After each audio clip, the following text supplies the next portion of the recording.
Mm-hmm. People always expect me to start with a song, but I'm not going to start with Blame Canada. I love Canada. And to all my Canadian people, I've been to Saskatoon, and they're some of the nicest people on earth. Next to Oklahoma, people think I'm joking when I always say this. Oklahomans were nice to me. I hope everybody's having a great Monday. I'm under the weather. It's cold. I'm wearing my real overalls that are insulated with pants underneath. It's cold. Tammy, how's it going? It's cold here too. It's very cold. Oh, Yay! I'm good. Ribbons on. Hello, hello. Hey, Mona. Yay, Katie. Hello, Katie. hello. Hello. Yay, Dre. Hello, hello. Welcome, welcome. Early, early. Yay. Everybody's Yes. coming. Everybody's They coming to are. play. Oh, Denise, test. Hello, hello, Yes. hello. Oh, Welcome here's in, Denise. yes. You know what? I'm not feeling good, twin, but I'm going to do it. Hold on. I need to get up. I need to stretch, and we're going to do this properly. We're going to Are you introduce do I need to get my tiara? Because it's been a while and a half since I've the green one or the You're wearing green. You know what? It's 20's choice, you know? well, I'm wearing green. Hold on. Yeah, you are wearing green. Hello, everybody. Hello, hello. It is Hi, a Teen. rainy Monday here in California. People are driving like you would expect. It is mayhem here in the House of Song. Okay, hold on. I love it. I knew am where it was all the tiger. This is my montage when I'm working out. I shall I probably am wear it for a little while tiger. tonight. I'm feeling extra queenie tonight. There you go. I like it. Yay, Katie. Hello, hello. How's it going? Twin Make Twin from the Twin Planets playing first base for the Minnesota Twins, former star of the show, Twin Peaks. And that's the show, not the restaurant. We had to clarify. Oh, I have to clarify because he talked about the restaurant the other day. So I just want to make everybody to know. You know what? I That's Googled fair. it. I Googled it. I don't think I'm old enough to go into Twin Peaks. I don't think I'm old enough. I don't think I'm Oh, I finished my dress today and I put a short up and I love it. I absolutely love it. It's gorgeous. Thank you. It's gorgeous. Thank you. Absolutely. I haven't finished the bottom yet. I'm thinking about putting like something on the bottom, but we'll see. You totally We shall should. see. You totally But should. it's a good Bling it start. out. Bling it out. The queen needs bling. Girl, you know it. Yes, yes, you gotta have bling. Queen. But now I'm We're making not cozy. we're not sporting the purple baseball cap, so we gotta do bling other ways. No, I haven't gotten mine yet. It's Don't feel lost in the left mail, out. apparently. Oh, don't feel left out. Oh, do not. You don't know what you're getting for Christmas.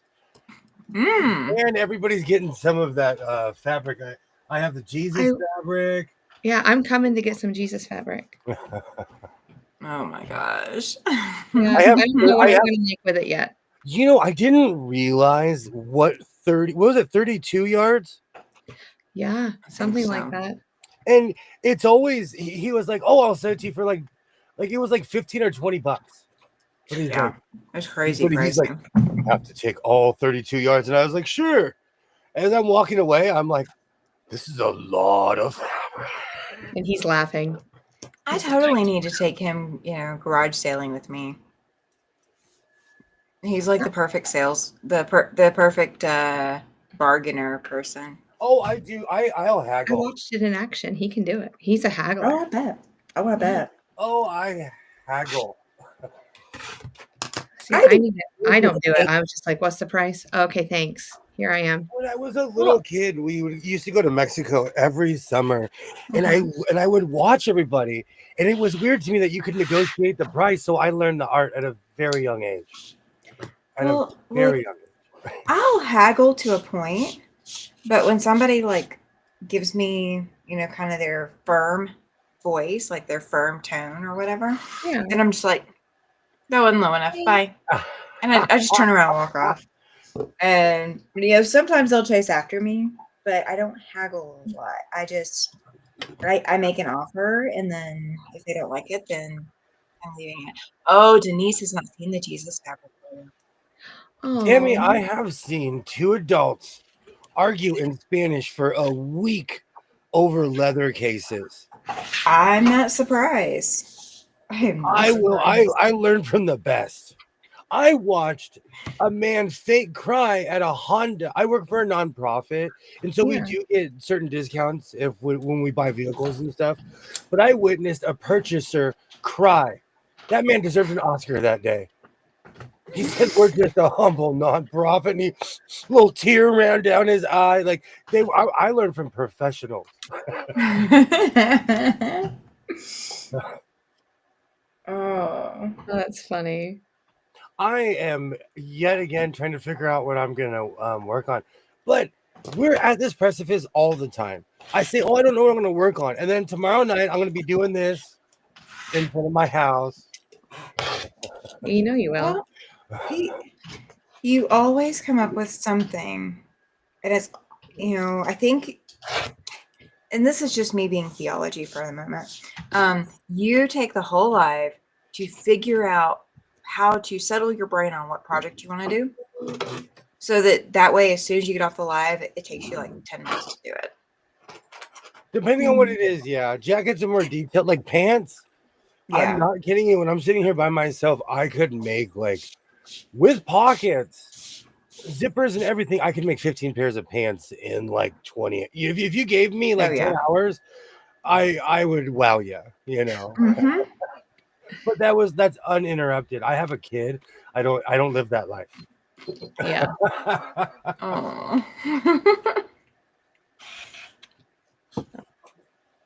Katie's asking what Jess and I are working on too. Oh, I'm making soap cozies because somebody at work said, I need a new soap cozy.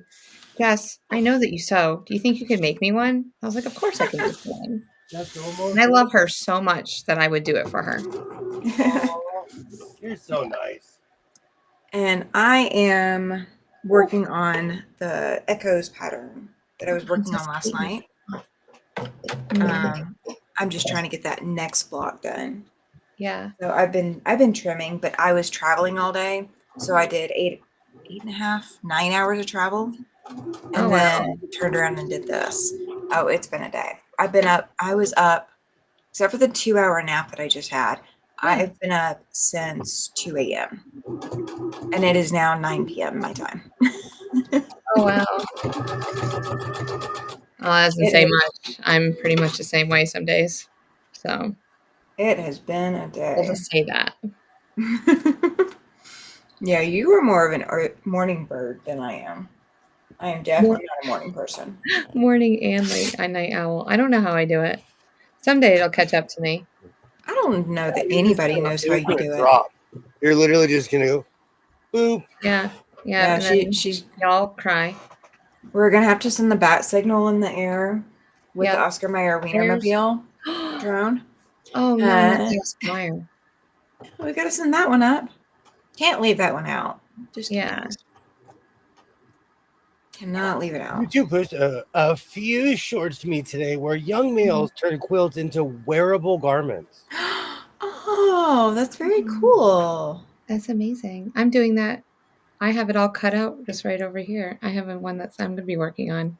That's kind of what I plan on doing, but I don't know. I don't know if I want to go in the direction of hammer pants because everything I've been wearing lately, I've been making lately, I can wear. Yeah. Okay. And a gold pair of hammer pants. It's not in your wardrobe anymore. Well, I'm actually in the. Hey, Alibaba! I love how you stopped on that. Hey, Ollie. Ollie, I miss you. I hope you're having a great day. I asked a question in Discord, so head on over there, answer that question if you want to. Part of me wants to make something with it because I'm on this weird thing of repurposing quilts right now. But I want to take my time because I do not take my time. Did I miss a short where you finished the quilt jacket from the black and white? He did that white quilt. Okay. Yeah, he's already done that. So I've missed that. Okay. Yeah. Sunday morning, Saturday, somewhere in there. Yep. That tells you guys how focused I've been able to be. I kind of want to work with this. Oh, that's pretty. And that color looks good on you. That color looks really good on you. We'll see where any of this ends up. I haven't been feeling good, but that's when I get some of the best sewing done. But you do. But here it is.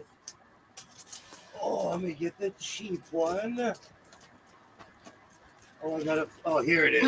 Okay. So I don't know what I was thinking. I bought what I thought was a t-shirt ruler from Amazon Marketplace.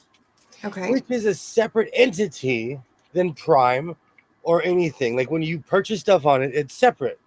It literally made me purchase all that separate from my stuff. Oh my gosh. And it was only a couple bucks. So okay. I was waiting with anticipation, and this showed up. And this was only a couple of bucks. But you can see, we can't have floppy rulers. No, we don't need nothing floppy. No. Not all rulers are created equal. And because I actually know what to do with one of these, I went and purchased one of these. We're going to use it as target practice? This is a real t-shirt ruler. Yeah, for like putting designs on them. Well, I also want to use it for making shirts without a pattern. Oh, okay, gotcha. Where you can almost stitch it together like a quilt. Yeah, that makes sense. And people do use this for other reasons, all kinds of reasons. This is good to see if your shirt's lined up. You can use this. But somebody in here started me on my ruler journey. Hello, how are you? It was Cynthia. Look at her. Hello. So was not Cynthia, it was you. Wait, what am I getting blamed for now? No, rulers. I said Twinny McTwin started me out on my ruler addiction. And it's because she started finding like quilting and sewing rulers in thrift stores, and she taught me what to look for. And so now when I go to thrift stores, I'm like, oh, I'll take these and all of them. Our goal is to have 300 rulers. Oh, why are we stopping at 300? So you collect rulers and he collects sewing machines. Tammy, what are you going to start collecting? Or do you already? All that fabric? Quilting cotton? Oh no. I know. I read that I have a big paper cut on my thumb from opening a box. Typing without a Band-Aid is on. Typing with a Band-Aid on is an adventure. Oh, yeah. You know what I hate is when you get a paper cut on one of the fingers you typically use on your phone. And of course, you've got your finger Band-Aid up so that, all of that, but then you're not able to use your phone. Yeah, that is what I hate. Like, I have, because I hand sew, these fingers are like fireproof. I have no feeling on the tip of my fingers here from years of hand sewing. And you can, I won't show you because it's not, I will never be a hand model. But you can clearly see on my different hands that like this hand is all pretty. And this one is like, what did you do to your fingers? But it's for years of hand sewing without a thimble. That'll do it every time. And so I open boxes like this. I literally just swipe my finger across and open them. Hi, everybody. If you guys hear random screaming, my son is a Raiders fan. Enough said. Oh, they're playing. I didn't know they were playing tonight. They're done playing, I believe, aren't they? They're mocked. But he's probably fighting people on Twitter or Instagram or whatever the young people go to argue with each other pointlessly about sports. Well, see, I'm a Cowboys fan, so I'm kind of happy. But I won't tell him that in person. In my day, like you got in arguments about sports at work, school. Like there was a list because the internet wasn't around. Yep. And so my son has access to stranger. That's true. That's true. That whole new era. Hey, Linda. Yay, Linda. Hello, and Sylvia. Hello. Great to see everybody. Yeah, I haven't seen you in forever, girl. She popped into my chat the other night. I was so impressed. I've been thinking about you. Yikes. I'm so sorry. I am so sorry, Katie. Yeah. Feel better soon. I truly do have asbestos fingers from just years of hand sewing. Oh. So I don't know what to do with that material. And every time I say that, I turn around and grab something else and start sewing something else. So that fabric is officially your inspiration fabric for 15 other projects. Because it definitely is my fabric is not. Yeah, it's not the sew it fabric. It is the inspiration fabric. So I say that, and then you know what? I don't feel good, so I don't know if I have it in me right now to do the hammer dance. No, don't push yourself. I need to be at least at 95 because it's a full body motion. We got 2 hours and 45 minutes. Do not push yourself. This is a marathon, not a sprint. Yeah, you still have time to start feeling better. No, but I'm like perpetually hungry, so I know it's not the flu. It's a cold. Maybe that's what's wrong with me too right now. I ate so much while I was driving today. It was crazy. Are you a snacker, William? Do you snack while you drive? It depends on the occasion. Like when I'm driving to Vegas, I am literally the Cookie Monster. Anything I'm like, I need this. Oh, I haven't had a pretzel in a while. Oh, I need this and this. And I don't eat like that at home. I do not eat like that at home. But when there is something inside of me when I go on vacation, I am like giving into every impulse. And at home, I'm like, nope, gotta go to work. I'm drinking tea right now because I don't feel good. Like I'm doing what kind of tea? Black and green tea mixed. Okay, and that is a huge mug. That explains all the tea bag handles. I drink strong tea. I think decaffeinated, like to anyone who drinks half calf or decaffeinated things, this is not a dig, but to me, it's a cruel joke. And there is a Starbucks on State Line where I swear they serve me decaffeinated coffee every time I go, because every time I go there, I'm sleepy. Okay. And any other time on earth when I go to Starbucks, I'm like hopping around, like let's go. Yeah, it's definitely a reoccurrence with you there. They just don't want to give you the good stuff. Last time I didn't get a coffee there. You just skipped it altogether? No, I waited until I got to that town I always forget. Barstow? Baker. Oh, Barstow, yeah. Barstow. Yeah, Barstow. Did we stop at Barstow and go to get coffee? Yeah. Yeah. It had that double-decker McDonald's. Yeah. Do you know I looked it up? I looked it up online, and you know there's a YouTube video about it. You know there is. It has a gift shop inside. Yeah, I was just about to say that. It's like a souvenir shop. Oh my gosh. Because it's huge, and it can't just be a McDonald's by itself, you know? That would have to be a stop. Yay. Great to see you, Christina. Chilly. It's 23. Hi, Christina. Hi, janitor guy. Good morning. Hello, janitor guy. Oh, Christina, how are you doing, girl? It is definitely morning there. Oh, I miss you. So, Katie, these are made to, and I'm wearing pants underneath, but these are made to go in freezers. Like they're lined so that you can work in a freezer. And I own all kinds of crazy stuff, but it's cold. And it's perfect. It's perfect when the temperature drops. Oh, I was gonna wear my snow pants, but I couldn't find them because they were so buried. I have old, reliable snow pants I've been wearing for 20 years. They're black with like these neon green stripes on them, but they're snowboard pants, but they're lighter, so it's perfect for heavy rain. Yeah.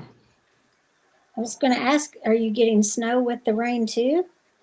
Rule is if it's you know what? If it's raining here, it is snowing at the casino.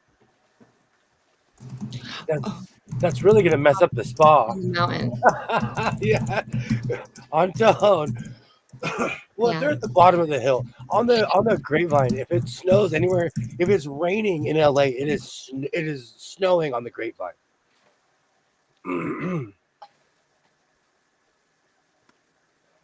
Let's see.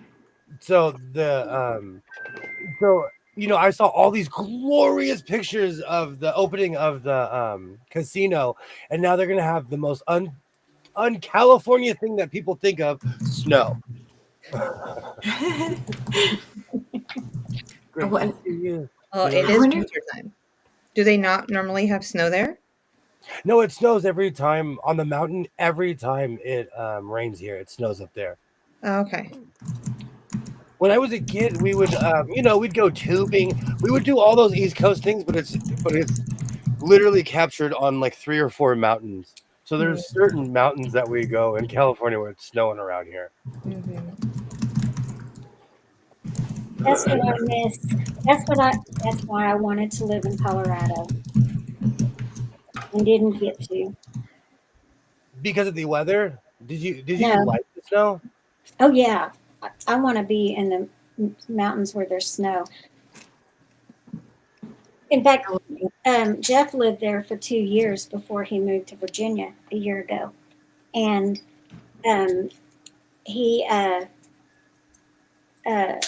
wanted to move. We've wanted to move to Colorado for 20-something years, and when he got the opportunity to take the transfer to up there, he took it, and then he ended up getting this transfer, and which is really working out better for him job wise, but it took us away from Colorado.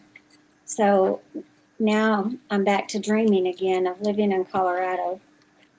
And he says we may go back to our old plan, which was if we don't get there by retirement, then we'll retire and move there.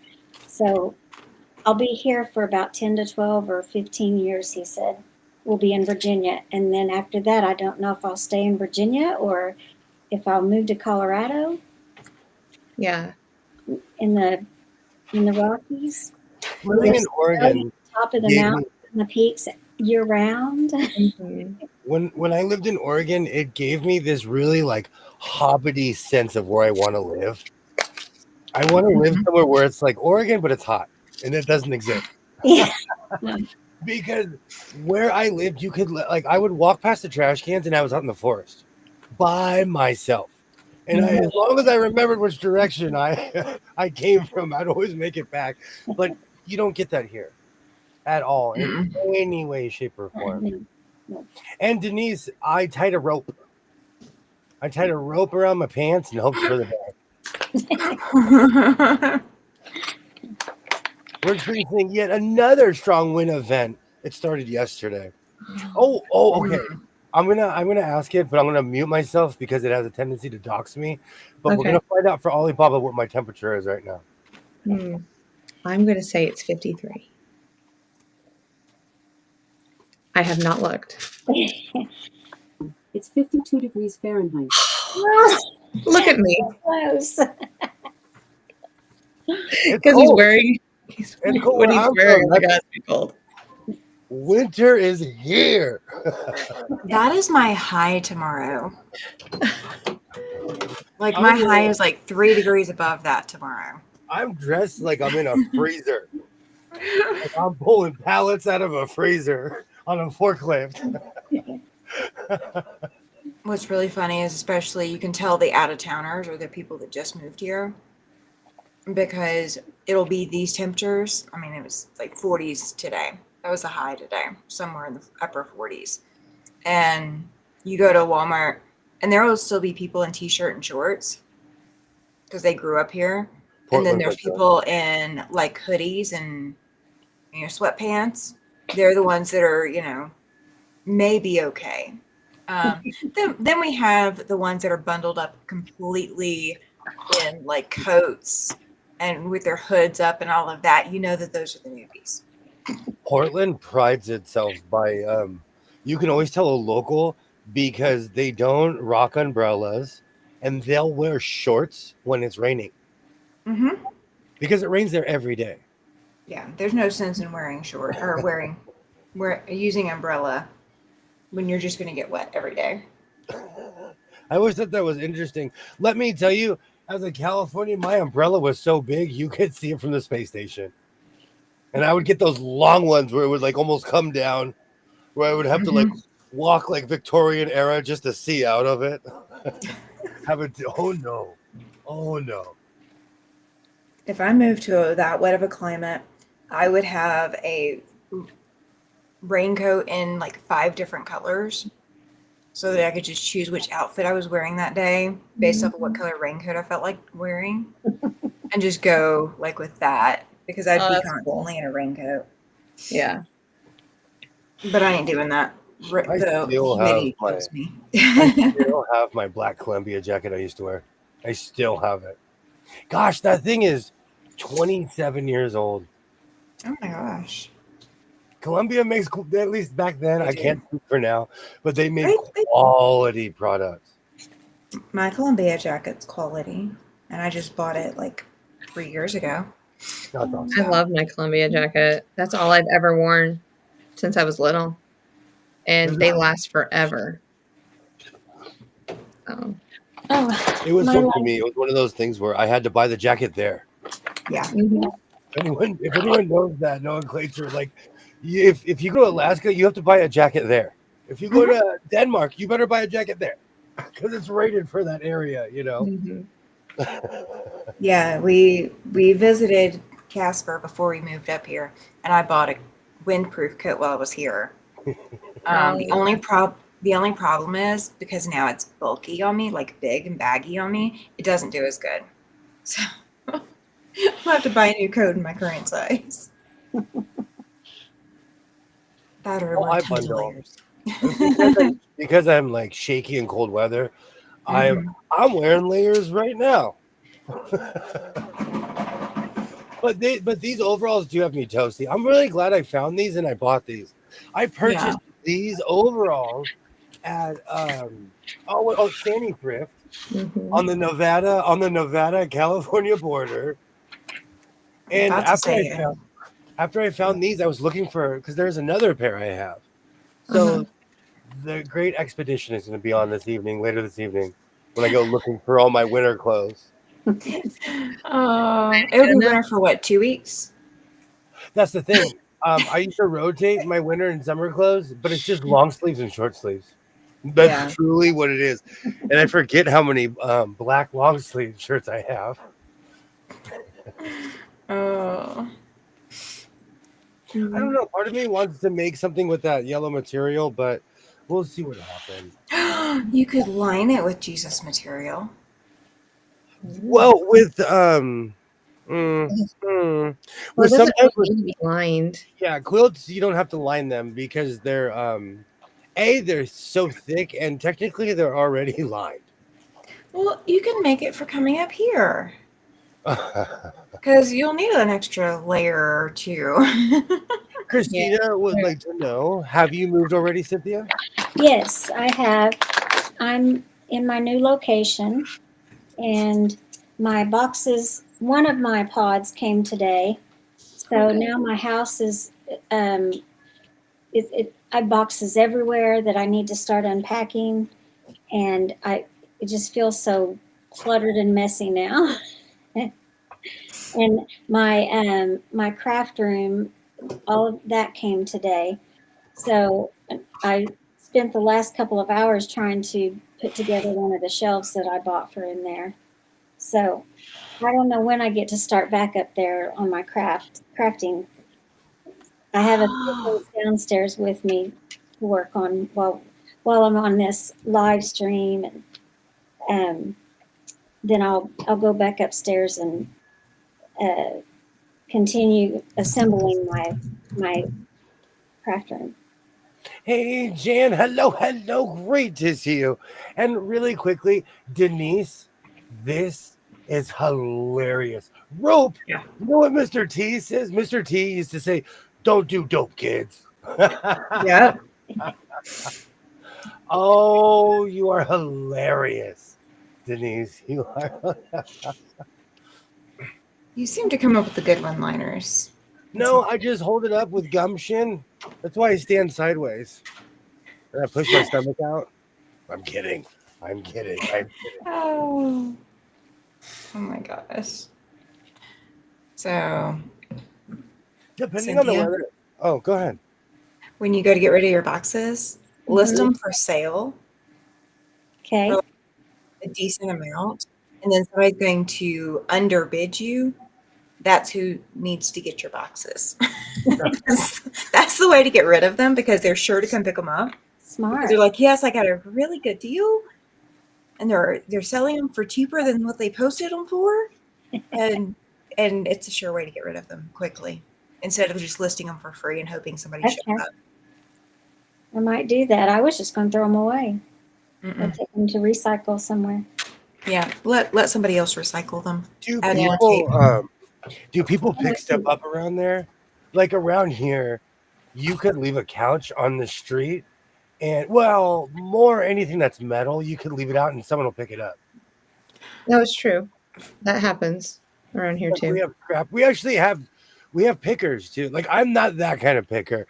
I'm looking for clothes and fabric, and tchotchkes too. But we have people that they'll pick up a couch, all kinds of stuff. Yeah. I know people that will do it when the college is moving out. Oh yeah. Around here, they'll go dumpster diving around around just to see, because they don't want to bring the couch home, so they put it by the dumpster.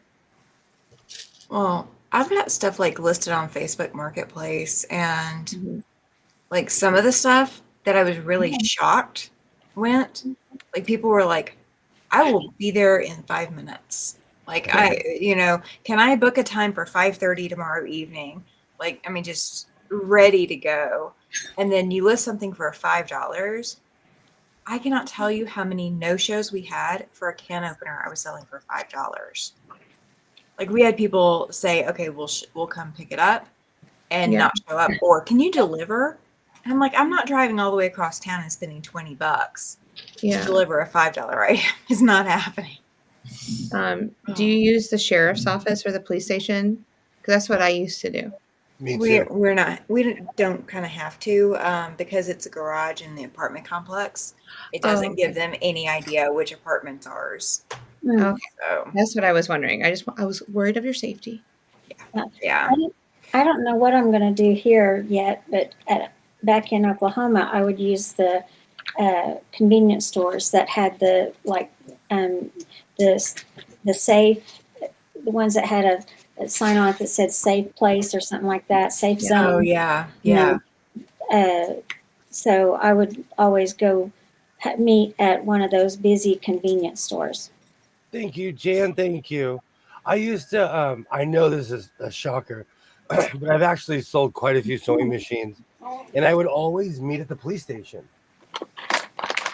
That way, everybody knew that it was on the level, I'd always laugh though, because every person that I sold to, except for one, was pretty much a senior citizen. I haven't had that issue. People they don't post their address unless it's free behind their house in the alley kind of thing. But people here, there's not that kind of concern. It's low crime enough that nobody's really that concerned. I've adopted Linda's attitude. I would rather give an item away than deal with people on Marketplace. Unfortunately, in my area, there's a lot of scammers. Yeah. And they'll have pictures of people so-and-so tried to rip me off. All I can do is take their picture and hope that they don't try to buy something from somebody else, you know? Yeah. I've hate had that. I've had scammers try to rip me off, get the product, either get the product, want to pay me, like over the amount, and then I have to give money back and get a gift card and all that kind of scamming. I've had people try to do that to me on Facebook Marketplace, and once I realize, that's happening, I'll tell them that I'm no longer interested, and I've called the police because I believe you're a scammer, and so I don't hear back from them after that. See, this is why I don't talk to strangers. When I was Stranger redoing my grandmother's house, she still had a landline. And one of the freakiest things ever happened to me. I was redoing her house, and I almost forgot that the phone was plugged in because the only people that really called were scammers, you know, and no one ever called. She wasn't even living there anymore. So the phone rings, and it says, and I'm like, hello, and they're like, hello, we have William, let's just say my last name's Sewing, in a Mexican prison. And I'm not kidding you. I'm not kidding you. I was on the phone like this, and I was like, I looked around, and I was like, I don't feel like I'm in a Mexican prison. I had this weird existential crisis of like, do they know something I don't? Is this a Matrix? That's so funny. It's sad, but it's funny. 0.0 seconds later, I was like, keep them. And I hung up the phone. Yeah. Oh my gosh. Yeah. Like, but don't let him out. That wasn't the first time. That wasn't the first time that happened to my grandmother. Because they call senior citizens. Mm-hmm. Yeah. So you have a doppelganger with your name stuck in a Mexican prison somewhere, and it's all your fault, William. Actually, there's quite a few people. There's quite a few people that have my same name. And to the person who's exactly 10 years older than me, get your stuff together, bro. I run my name all the time. Get your stuff together. There is somebody who is exactly 10 years and like 2 months older than me. And their record is like a mile long. Page 2. Oh, yeah, Denise, I know. Like my area is low crime enough that it's not typically an issue. Enough. So no more. I mean, we have places that we can go, but and people have met me places, but it's just I hadn't had that issue yet. You know what? It's one of those weird things. I always say go with your gut. If you don't, if you know the people, you don't feel threatened. I go to garage sales. I go to estate sales where it doesn't dawn on me until 10 minutes. I'm like, I am walking through someone's house. Yeah. I am all up in someone's house, and they just let me walk through here. And I'm like, it happens to me actually with every estate sale. If it's on a property, I'm like, am I allowed to be in here? Yeah, I've been to quite a few estate sales here in town for that very same reason, because they advertise fabric or quilting stuff or whatever, and you literally walk in, but most of the time they've already gotten out everything that they value that they can't afford to lose, and this is just the stuff that grandma or grandpa had hanging around, and they don't want or have a use for or don't understand what it does. So for me, it's always that item is always a sewing machine, because the average person doesn't sew, and so I'm like, I always ask people. Now I'm known in my town where they know I'm the sewing machine guy. So if there's one to give, someone's gonna probably give it to me. Or if it needs a new home, I'll buy it, and they know I'll buy it.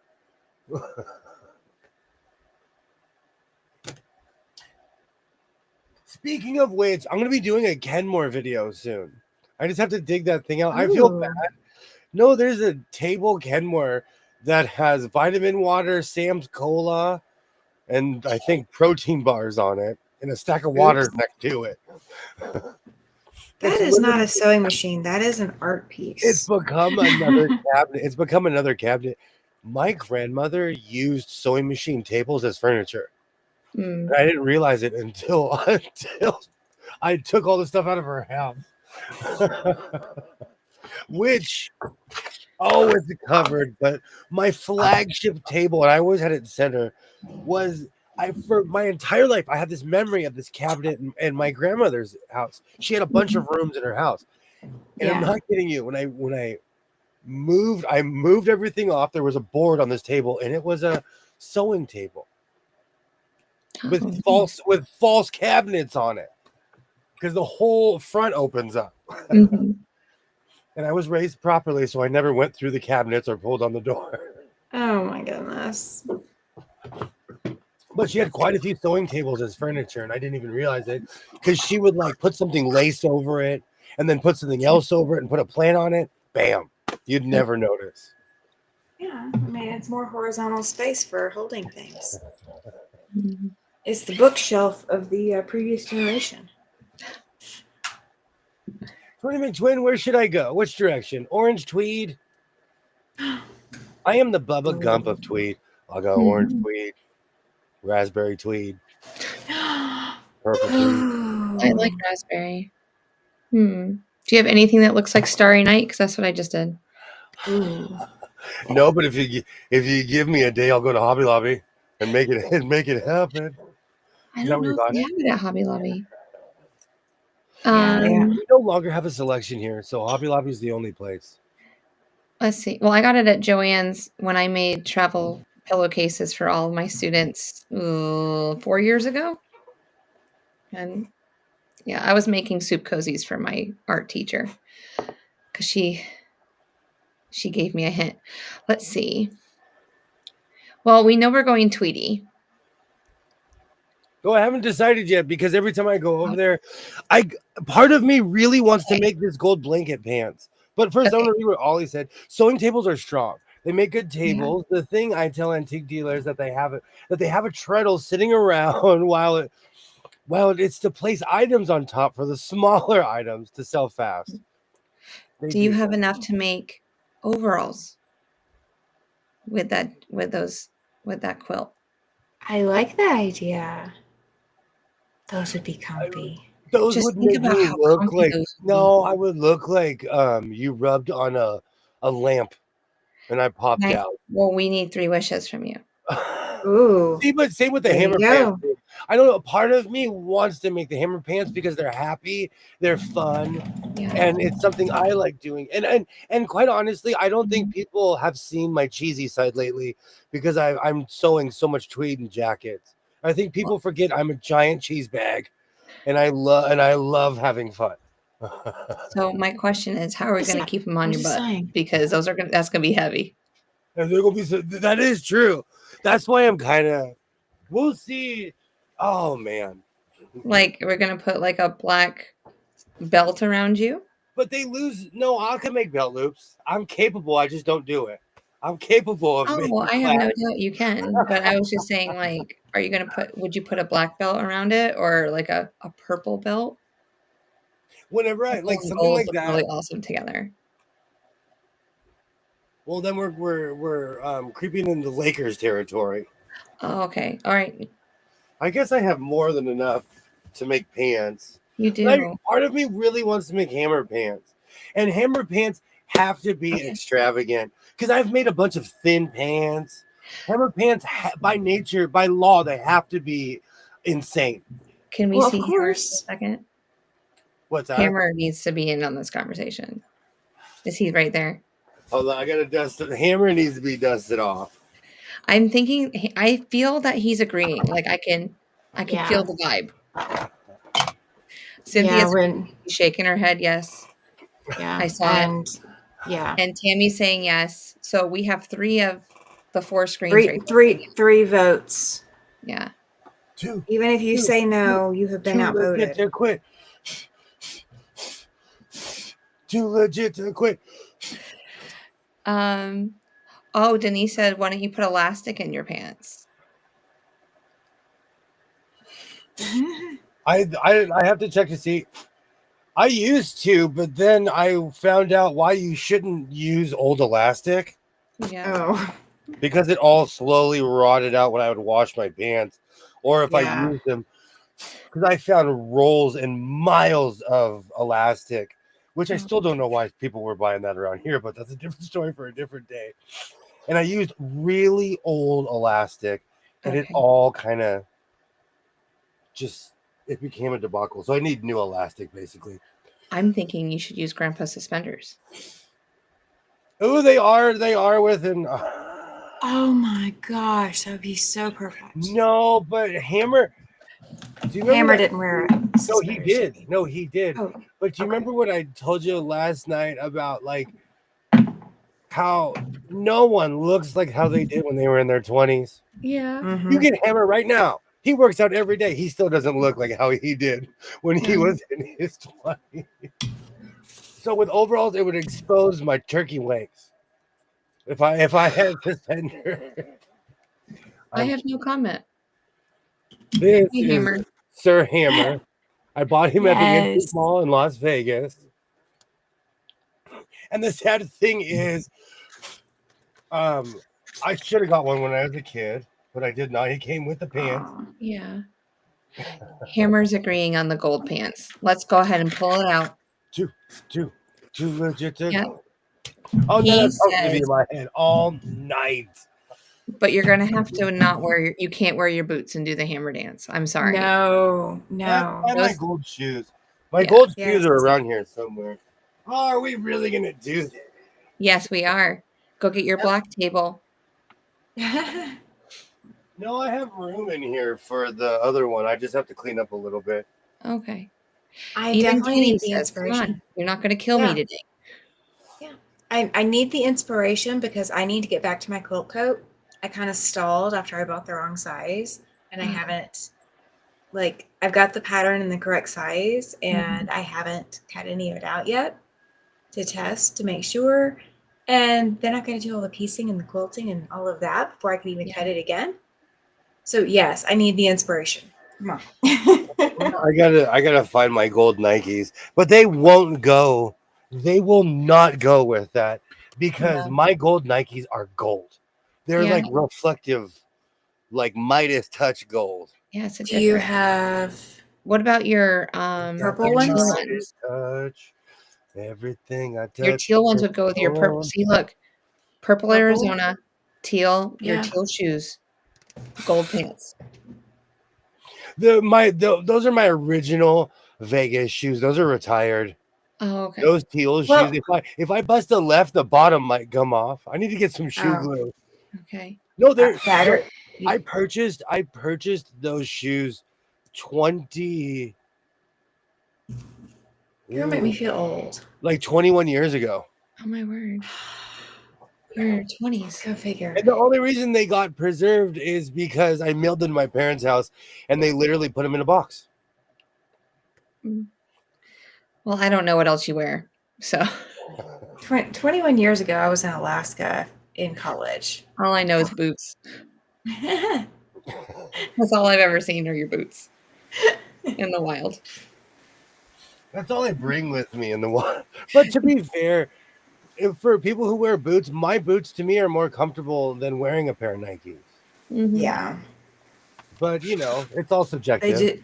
They just don't go with the hammer pants. Mm-hmm. That's all. Yeah. I do. I have a million pairs. I have a pair of I didn't wear Nikes as a kid, so I overcompensated in my thrift store days. If I found a pair of Nikes that were my size, I bought them. So sorry. Go ahead, Cynthia. No, you weren't finished. Go ahead. No, I just overcompensated by buying, so I own quite a few pairs. I have some low cuts. If people can get away with wearing tennis shoes with dress suits, then you can wear your Nikes with your hammer. Or boots, whatever you want to wear. Thank you, Cynthia. The cowboy boots are gaudy, though. Do you have Converse? They're white because that's fine. I cosplayed as David Tennant for like 3 years. I'd wear white Converse and a trench coat. White would work. I dressed like Doctor Who. I'd wear my Converse and I even have these pair of dress pants I'd wear all the time. That I bought them at a thrift store. So I sewed in a cuff. So that the cuff is there forever at the bottom of the pants. Oh my goodness. I actually found my white Converse the other day, and I'm like, oh, my time traveling shoes. I forgot about you. See, and you need your time traveling shoes for MC Hammer pants. That way, technology has changed. It's all gone. Converse were space age technology in 1970. People won NBA championships with Converse on. People went to the Olympics with Converse on. And now, technology's changed. So I have some more, I have better shoes. Do you know, I'm gelling right now. I put gels in my old boots, and I feel, it feels amazing. Ooh, you gelling. I am gelling right now. And I don't want to take my boots off because I won't be as tall. Then I'll have to take these off because I need to be just that much taller to wear these. Get down. Get down. That's it. No more. So whoever owned these previously was 5'11". So, do you ever last minute hem before you go to something? It depends on what it is, but it depends. I don't think I had to spend 2.5 hours hemming my husband's tux pants 1 week ago today, before the banquet. Okay, I grew up. My father was a Vietnam tough guy. He was an engineer, but he also would sew. And because he had time anxiety, he would tell us like a month before, if you need anything sewn, speak now or forever hold your peace. So I have that same attitude. And I tell my son, anyone, I will fix anything. I need fair warning. You might tell me the night before the ball that you need your pants fit. So Sunday night, midnight, he was still up, had not gone to bed yet, and he comes into the bedroom. I'm already in bed. Like, I'm ready to zonk out. He comes in there. He's like, the tux fits, but the pants are too long. You'll need to hem them. And I'm like, we are going to this thing in less than 24 hours, and you are just now trying your tux on? He's like, well, I could wear something else. I said, no, you will not. I said, I am wearing a formal dress. You will dress accordingly. Get him going. I would have snapped. I would have been walking on the ceiling. Why didn't you tell me? So I get up in the morning, the time that I would have gotten up to start working on, just normal getting ready. I got up about that same time and I started working on his pants, and I video recorded me working on his pants. So I knew exactly how long it took, because I was like, I am not doing this and not getting evidence for it. And so all day Monday, I was having him run around and do other things. And then I realized I didn't have a formal purse. I mean, I could just not carry a purse, but I wanted to carry a formal purse. So he went to 4 places looking for me a formal purse. So he had to go do that before he could even get ready for the banquet, because I had to take 2.5 hours to hem his pants. Wow. Good payback. Mm-hmm. I ate up every minute. Part of my offense is the second anyone finds out I own a sewing machine, everything in their closet needs to be fixed all of a sudden. That's my main gripe. That is my main gripe with any of that. Yeah. My mother-in-law tried doing that with me, and I said, no, thank you. Can you do these can you make curtains for me? I'm like, I don't know how to make curtains. It's two folds and a flap, and you're still forever. No, I don't know how to make curtains. No, I don't make curtains. That's just not my wheelhouse. You should go watch my video that I made about making it. To quote myself, it's a giant rectangle. Yeah. The ones that you made for your kitchen. I had so much fun. I need to make drapes again. Yeah. And I'm doing the Thanksgiving cleaning right now. You know, where I'm steaming the cabinets, I'm cleaning everything. And so I'm probably gonna make drapes again. But I need to find a durable material. That material is patio furniture material. Okay. Yeah. You can use patio material. You can also use upholstery fabric. It will still drape nicely and hold up. William, so does that mean you would not mend my tweed jacket? Bring it over. I am the tweed hospital. That's different. There's a little cross with the tweed hospital sign above my door. What's that? I said the tweed hospital signs only for Rita. How's it going, Rita? Great to see you. Oh. You'll have a line outside your door if you open that thing up. That is true. Oh. I feel like I live in the tweed capital of the world, though. Yeah. Because I can find it everywhere, and I don't find it anywhere else except for here. And I'm not saying that as a humble brag or a brag or anything. It's just where I look, and I can't find it anywhere else I go except for here. Mm-hmm. Do you think it's because a lot of the places I go, like, especially when I used to go downtown, that was like bootleggers' heaven because they sold fake labels and everything else. That's where I got my fake Fendi material. Mm-hmm. I'm gonna go. That's gonna be my first television show. My name is William Soling, and I'm on a hunt for tweed. I'm gonna go to every state in the union and find tweed, and to Alaska. I mean, and to Canada. You know, as soon as you advertise something like that, you are going to start getting flooded with leads on where to go and where you're going to find it, what colors you're going to find. And yeah. You're going to be in like Florida one week, and then you're going to be going to Washington State the next. So you better rack up those frequent flyer miles. Oh, he's going to have a white van. Oh, he's going to need to fly. Otherwise, he's going to miss out on the deals. Anything but a white van. I need a different color. Oh, come on. We need to put... What's your favorite color of the week? I'm going to put orange. I'm going to put a giant magnet of me on there. Yeah. Well, as long as you don't... in each hand.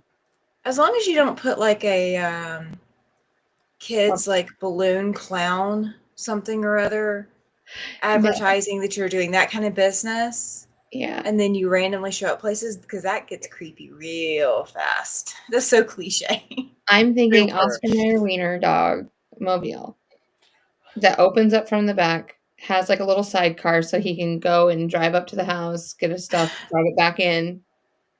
Has plenty of shelving space for him to like put everything away. And it needs extremely loud speakers for everyone to see me. Yes. And he can play music. And I really do feel he needs to have one of those things that pop up from the top. And so he can be up on top going, hey, everyone, I'm here. Let's do a podcast. I'm just going to make one just to satisfy you. I'm going to make one. You want one so bad. One of those things that is That's for you. I could make one, and I have the material too. Because I have that weird plasticky material. Yeah. Oh, no. I can't wait to see it. I've just been listening and sewing some 40 pinwheels to put in my next quilt. Pinwheels all done now, just putting blocks together. Then I can start my new project. Amazing. Oh, awesome. I love that. In a hot dog colored van. Hey, that would work. He was last seen in a bun and hot dog colored van. With his face on it. With an asterisk that says not an official food truck. No, I've already threatened Twinny McTwin with my true dream car. More than the orange, more than anything else, I want the shag dog car from Dumb and Dumber. Yes. Oh, okay. I want that car. Full shag with ears flopping in the wind on the outside. Yeah. Can you see us wearing those the tux outfits that they have, the orange and the blue with the Oh, Oh my ruffles? gosh. now you're telling secrets. We are gonna redo that too. Oh, With both three I didn't know that people. was really a thing. I thought we were just joking around with that. Oh We're no, really gonna do that? that's on the list. Nope. Okay. Canes and everything. I'm gonna act crazy. I'm gonna go full like Seriously, I Captain. need the blue because blue goes in my eyes, and so I'll look better that way. I'm It's gonna act better on like my skin tone than orange. Orange looks better on him anyway. Oh. Just saying. no. I'm down Yeah. to go full. What's on the list? Ooh. Can you see us on one of those little moped things going up a hill, like in the movie? Oh my gosh. Oh, that would be hilarious. Oh. Tammy. Yeah, you're welcome. New project is going to be watercoloring on fabric, and then doing slow stitching on but not telling. Ha ha ha! That's like my not telling hat will be here on Saturday. I can't wait to Oh, see it. And that'll then be exciting. we'll be back to put me in, coach. I'm ready to play, but I might be crying because it's not a team that. Okay, I'm not going to talk about it. No, not yet. Gosh, these are so warm. Maybe You're I not should make a going pair tonight. of overalls. You're gonna sit right there all night long. I'm getting inspired. Hammer, hammer, hammer. Yeah. Mm. Let me check to see if I have space in here. Oh, I have to stretch. You do not know how much energy. No, I don't know. Hold on. Let's go find some other tweet. You do not know how much energy it takes because it's not about the hammer pants. It's about putting them on and something happens. That is one of the only shorts where I put the music on while I'm recording the short. Yeah. So you can hammer it out while you're doing it. Oh man, I don't know if I have a hammer in me right now. Let me stretch. Do you know how many hammer videos I've done? 6. Yikes. Oh, we're stopping at 6. I have no idea. I was gonna say like 68. Oh. Well, okay. Just are we talking shorts or are we talking videos in shorts and lives? Oh, yes. Oh, now you're breaking it up. Okay. Because I was just thinking shorts. I think that there's only 6 different pairs of pants. I have way more. Well, I wasn't here for the hammer One era. of my original,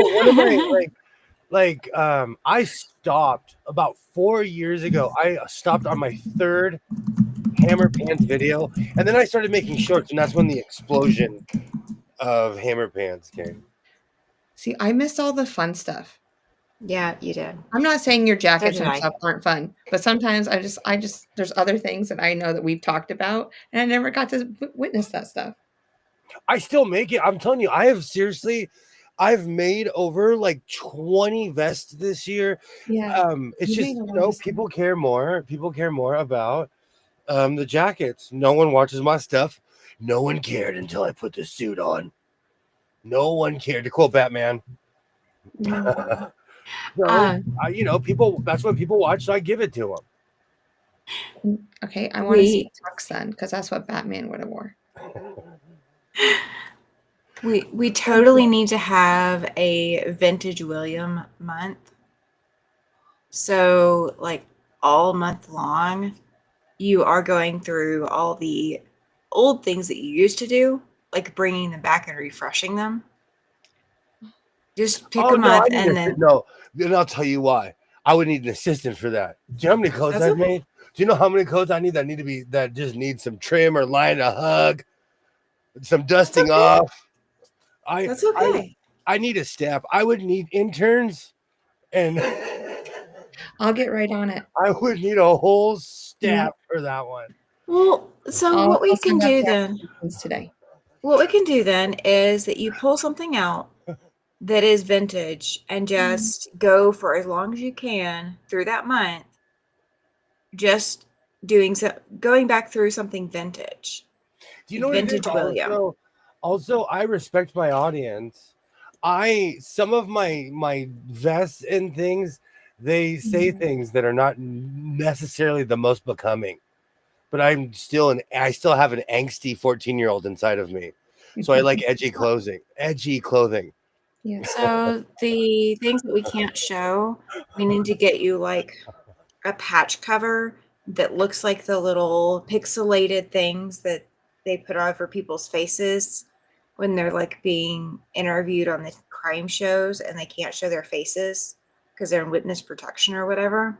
We need to get like those little a pixelated patch. Yeah, get a pixelated patch. Like I think you just invented something. Patent pending. I think you just invented something. You are welcome. I'll let you keep it too. No, when my kid was younger, I had a jacket and it said, "Try burning this, not so nice guy." And so on the nights, not so nice guy, I got a black piece of electrical tape and I would wear it on that when I would go pick up my son.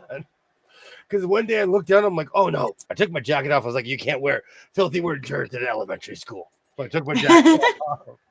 And at the time, my solution was electrical tape. Hey, you know? No, but also that's another thing. There's certain vests I made that are super toned down and it has all my weird nicknames on it. I've made a lot of stuff this year. I'm telling you, I've sewn more this year than I have in the past 2 years combined. Well, have you all noticed the orchid population has grown worldwide? They are now being seen in pods around Arctic areas too. They're beefing up. They're getting ready. They're doing push-ups.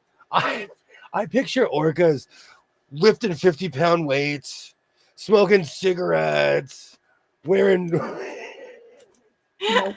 Oh, they don't put the grocery cart back. How does smoking underwater work? I'm just curious. It's imagination. Why did a squirrel live with SpongeBob? Imagination. Oh, okay. That's what we're going with. Orcas they're literally on the street corner right now giving people dirty looks.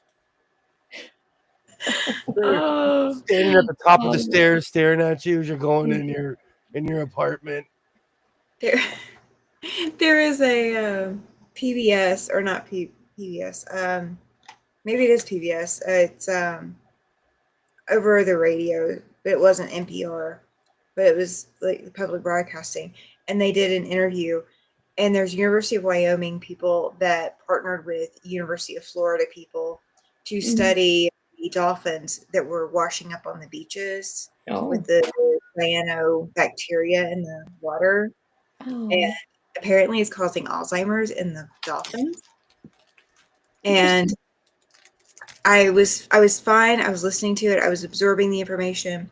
And then they said one line and it took me from, okay, this is cool. This is good information to think about. They don't know if any Wyoming dolphins would ever experience Alzheimer's. I'm just going, oh my gosh. We don't have dolphins. Do you have a zoo? Do you have an aquarium? Do you have No. The nearest zoo is either Denver or Billings. Yikes. Yeah, no, we do not have a zoo. And I was just going, Wyoming dolphins. Those are two words I would never expect to hear together. Sounds like an amazing football team, though. Right? The dolphins were hurt in the making of this show in Wyoming. I would totally wear those colors. Or North or South Dakota, or Arkansas, or Ohio. I'd really like to know how they can tell if a dolphin has Alzheimer's. Yeah. In the first place.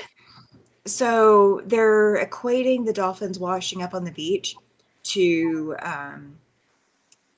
where like an older person who has Alzheimer's walks out of the house and down the street to get on a bus and doesn't remember where they're going or doesn't remember that it's Sunday and it's, not Wednesday like they thought, and they don't go to work anymore.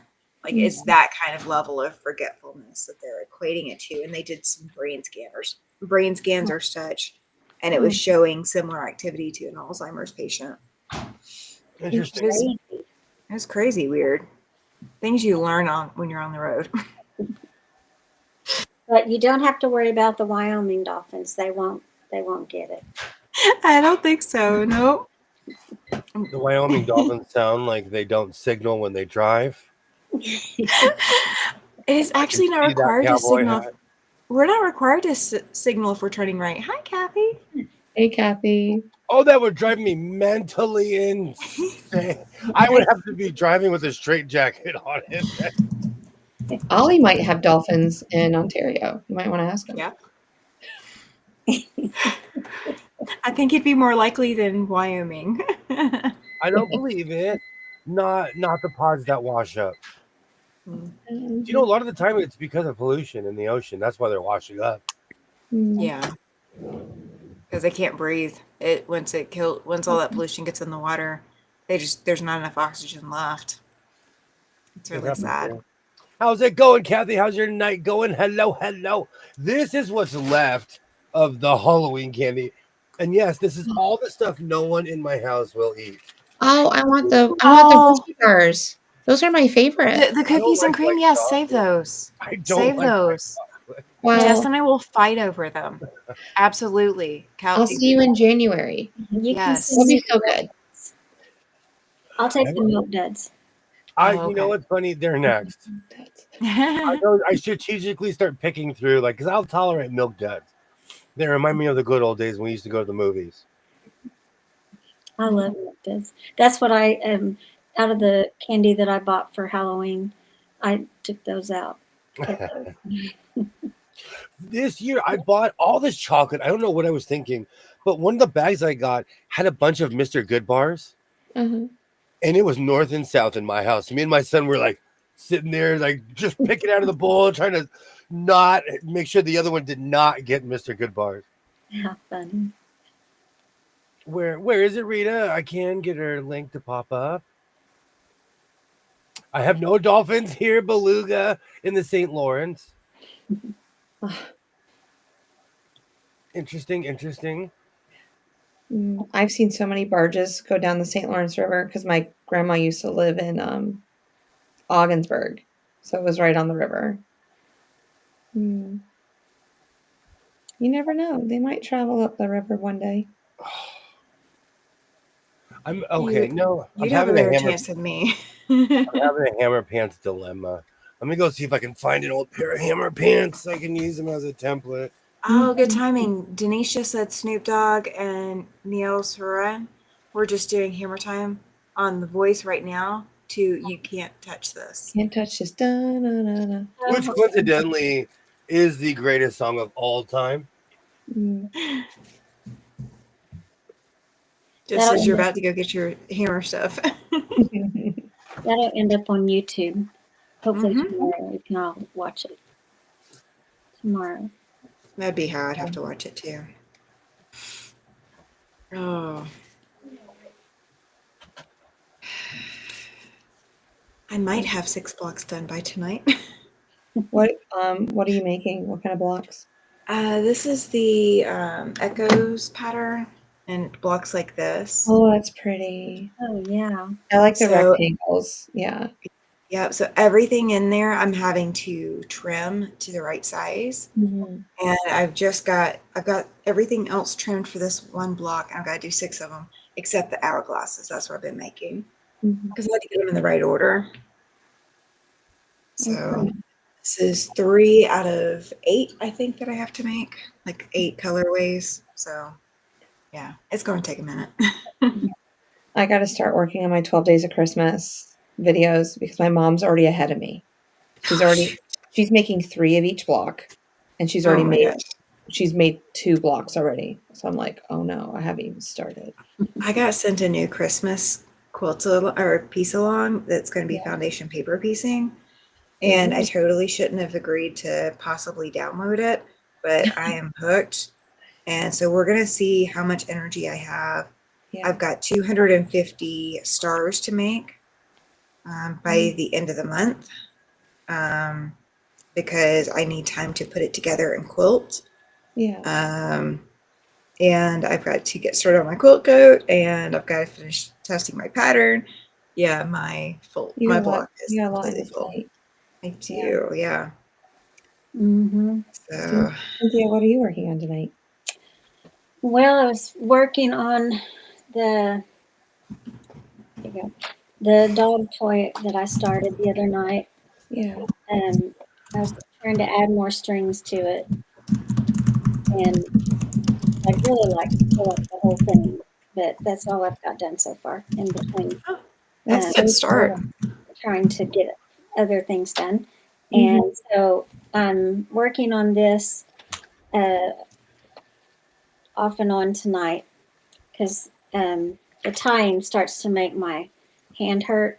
And I don't know when it started, but during all of the packing and moving stuff, at some point, I started having pain in my right joint, in this finger, in my right elbow, and in my right knee. And so I don't know what I'm doing to my right side, but it's all on my right side. Do you sleep on your right side? Usually on my left more than my right, but I toss and turn a lot, so it may be equal, who knows, but the tying starts to make that knuckle hurt, so I have to quit, do something different. So when I stop to do something different, I'm working on cutting paper for Christmas cards. Oh, good deal. I know, I gotta let you know when I'm coming. Yes, you do. Yeah.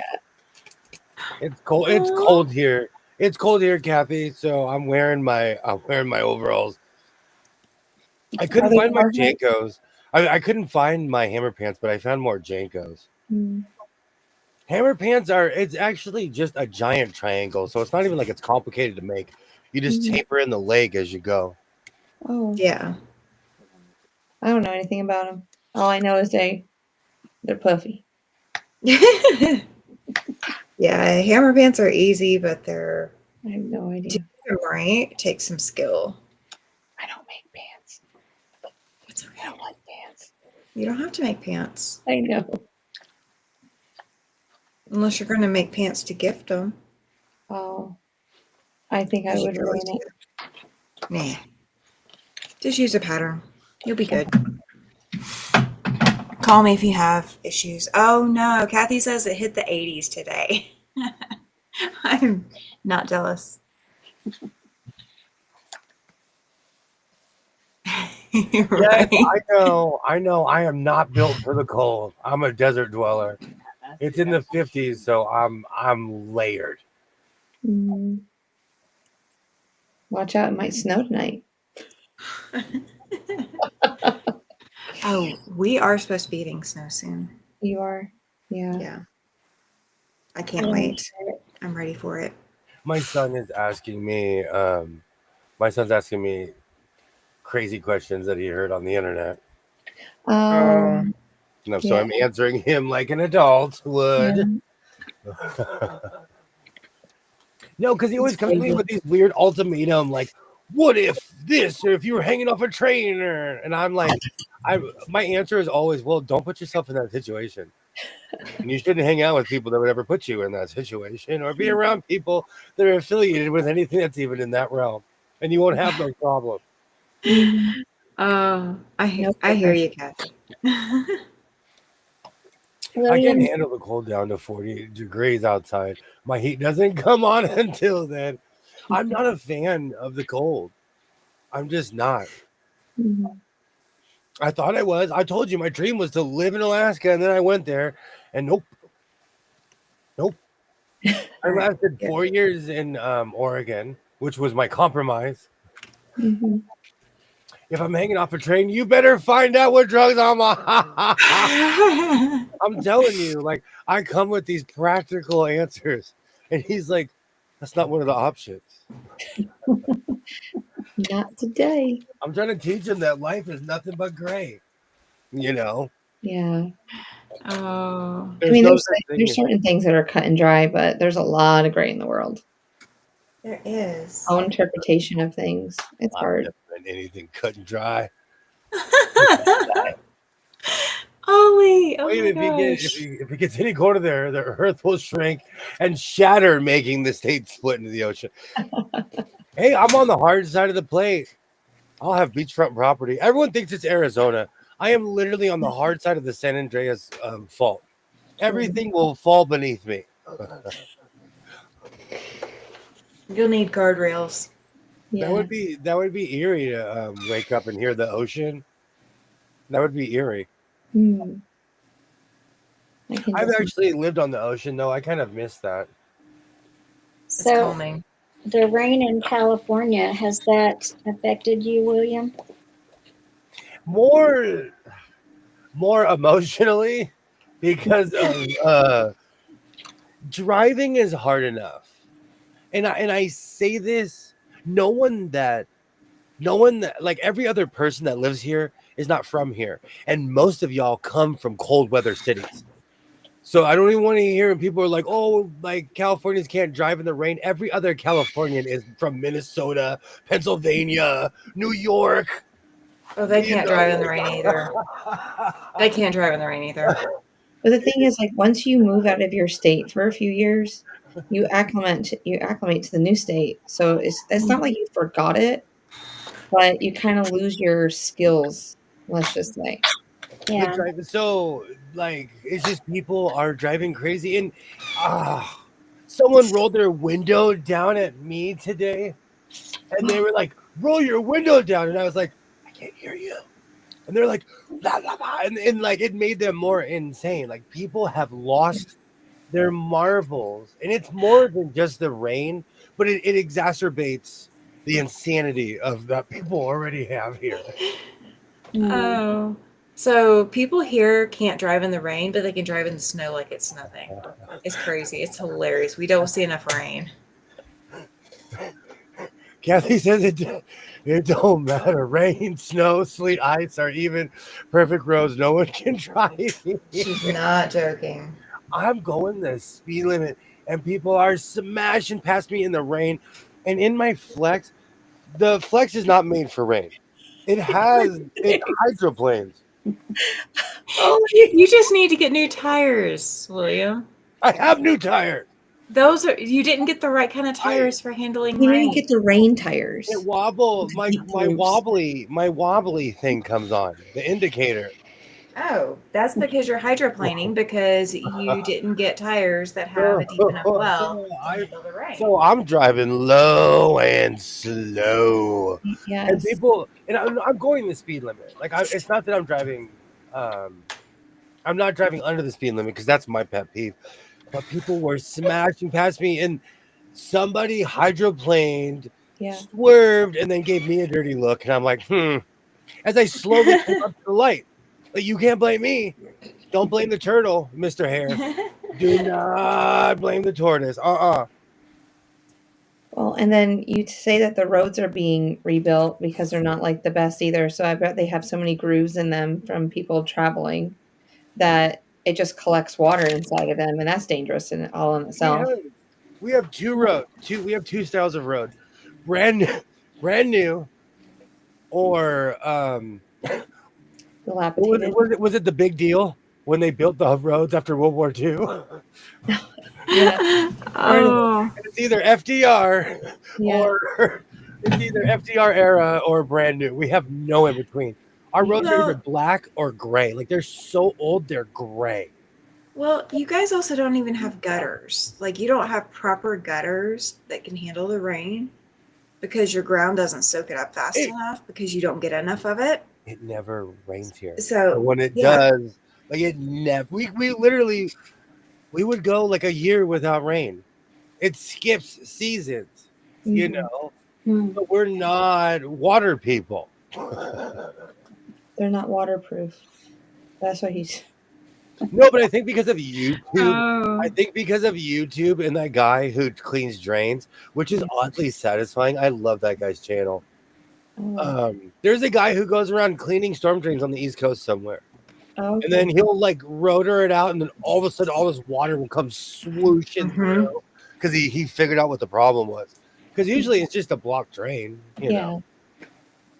So and because of all the fires and stuff, we get flash floods. So our reservoirs and stuff, our catch basins are ready. It's just, you know, now that song is it never rains in Southern California is just stuck in my head now. You played that for me yesterday, and I was like, oh, this is the song. Most of the drivers around here are meta workers. I know they're not from here. Yeah. I've got a good one for you, William. So do you know why there's no vampires in Africa? Why is that? Because they bless the rains down in Africa. Oh, thank you. That song is so do do do do do do do do do do do do. I love that song. I rock out to that song. Good job, Tammy. I could not have asked for a better intro for that. I heard it rain. I love that song. Oh my gosh. Some things will never change.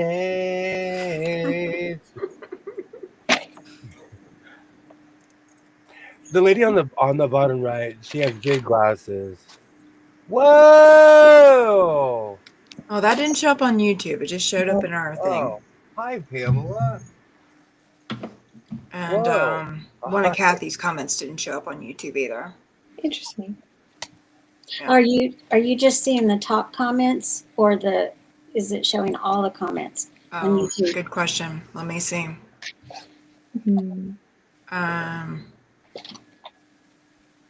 Okay, doing live chat, it comes up. Okay. Thank you so much for stopping by, Kathy. Oh, bye, Kathy. Sleep well. Now, thank you. I have that song stuck in my head.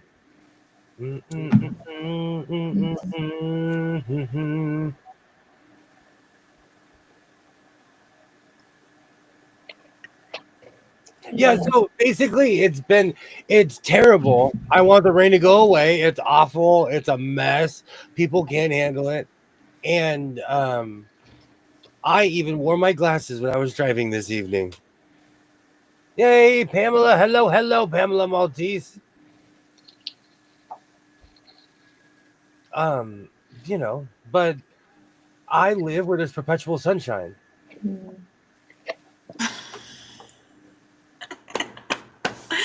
Oh, Kathy. I was being able to stay on here with y'all. Do you think my boss would care if I sleep at my desk tomorrow? No, not at all. Ask me how I know. I sleep under mine. Just blame it on the cats. Just say that the cats kept you up all night. Your boss doesn't have to know that, you know, we're the cats. We're nocturnal animals. We are. Or at least we are tonight. Don't ask me about tomorrow night. I'm not there yet. No. I take one day at a time. Oh. My office chair is a reclining chair. See, there you go. There you go. That's perfect. I have a giant desk that was tiled because somebody was really bored, and I crawl under it. And I will crawl in the fetal position and be like, oh man, I stayed up all night uploading videos. You have like an emergency blanket and pillow underneath your desk also? At all times. Yeah. I would totally do that part. No, I have a blanket that's the same color as the carpet, so people can't tell when they walk in there that I'm... Okay, what's the strangest place you've fallen asleep, William? In the back of the shop, we have mattresses piled at least like 10, 15 feet in the air. Okay. And one time I walked on the tractor and I jumped on there, and it was seriously like 100 something outside, because after a certain if it's over 100 something, everyone has to come inside, and that's not law. That's not law. I'm just nice. That's fair. That's keeping them alive. No, because nothing we do, because if nothing we do outside is worth being out there when it's 115. We could come back at 5 in the morning and do it when the sun comes up. That's fair. You know, but I fell asleep on a bunch of mattresses. But when I used to work at Robinson's May, and I had my own service elevator that went between all the floors of the of Robinson's May, and I had some very degenerate teachers, and they taught me, they're like, "Hey man, look, we could stop the elevator right here." And one time I stupidly turned my radio down. I fell asleep for 2.5 hours. I turned my radio in down. The elevator? Yeah, because I was the only one who could control it. Oh my gosh. And so I was like, "Where are you?" They were like screaming, "Where are you?" I'm stranded. It's the elevator's fault. You must have lost contact. Hold on.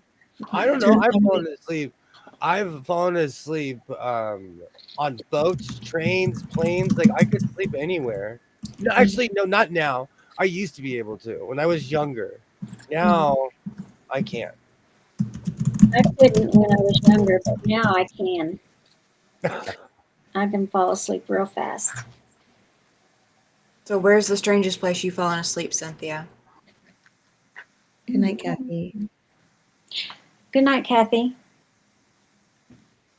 I got to think about that one. Okay. While you think, Jess, where's the strangest place you've fallen asleep? I knew you were going to ask me next. I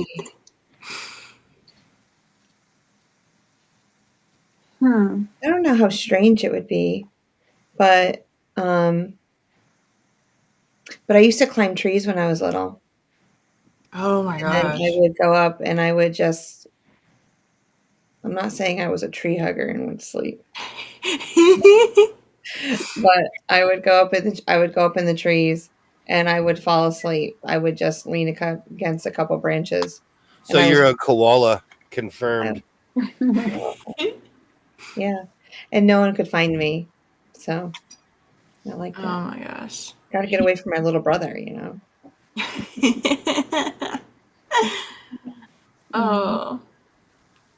That's a good question. I've fallen asleep all kinds of places. Do you know the one place that always makes me fall asleep, which is weird?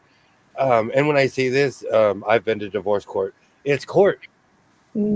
It's so weirdly. I've seen people fall asleep in court. I don't know what it is. Like I've had to stand up and walk out of the court because I was just like obviously falling asleep, bobbing my head, passing out.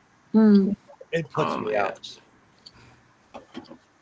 The strangest place that I've fallen asleep is I went to a concert and I must have been sick. I don't remember what the deal was, but I was so exhausted. They put me in the dressing room for the band. Like my husband walked me back there. Not my current husband, but my husband walked me back to like the dressing room for the band. And there was like tons of coats there. It's kind of like the coat closet and the dressing room all in one. And I used his coat as a pillow and my coat to cover up with. And I fell asleep in the dressing room for the band while the band is still playing. And like the entire room is thumping around me. Oh gosh. I know the strange place for me was at the movie theater when Wayne's World came out. A group of us went to go see it, and I ended up sleeping through it. And I was so mad because I wanted to see it. And I fell asleep. He's just a poor boy from a poor family. Yep, slept right through that. That is one of the greatest scenes when they start banging. That is one of the great. Yeah. I loved Wayne's World. I absolutely, because they were hockey guys. Those were my movies. Yeah, I liked it. Katie says that she fell asleep standing in line at a movie theater. Goodness. I can't fall asleep standing up. I can't fall asleep as a passenger in a car either. I have to be laying flat. I got carcolepsy all day long.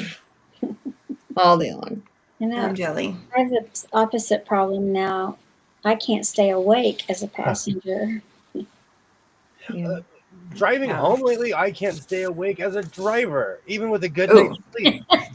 That's not good. I don't know what it is. I don't know. This thing is happening my past 3 trips.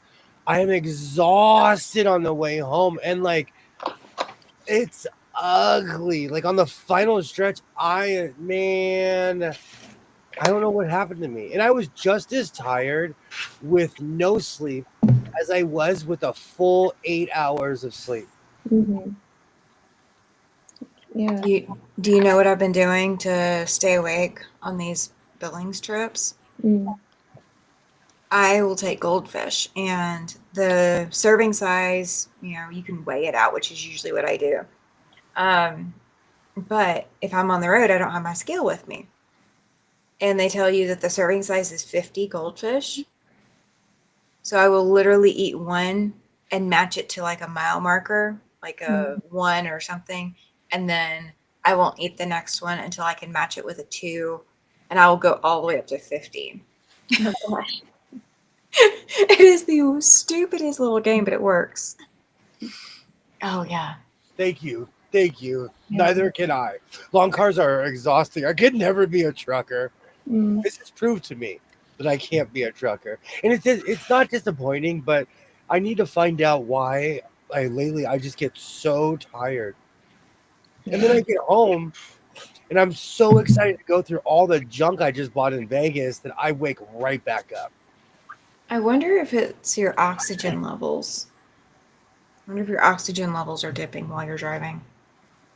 I am going thousands of feet up and down, but I've driven through Colorado. I've been to Mexico City. We're going up like in a bus or a car. You go up a mile and you see yourself going up a mile because you're going up a hill literally the entire time. Yeah, but you're at least a few days older than all of those trips. So I've actually been there within the past 5 years. okay. Well, I'm debating whether to go home to New York next week or not. My mom called me. She goes, "You coming home for Thanksgiving?" And I was like, "I don't know," because I'm always last minute with her. But we'll see. Do we need to take a vote? Who? Huh? Who? Do we Vote take a vote? for if you should go or not. Yeah, you can vote. Yeah. Should I go visit my mom? Yes or no? Yeah. I mean, she's older than you, and no telling how long she'll be around. So There's a T-shirt brand called Call You. There's a T-shirt brand I have. It's called Call. All the labels say Call Your Mother. Oh yeah. I don't know if that's what it's called, Yeah. but in all the shirts it says Call Your Mother. Yeah. She goes, because it's the laundry instructions. Oh, if you are that bad, seek help. My mom. Oh my gosh! Don't call my mom. She'll grab you by the back of your neck and embarrass you and make you wash your own clothes. Wow. I learned that at like 7. But it's just a 14.5-hour trip, depending on if I take 81 up, or it's 12.5 if I take 95 up. So I'm just debating: do I want to deal with traffic, or do I want to deal with tractor trailers? And then who's going to come with me?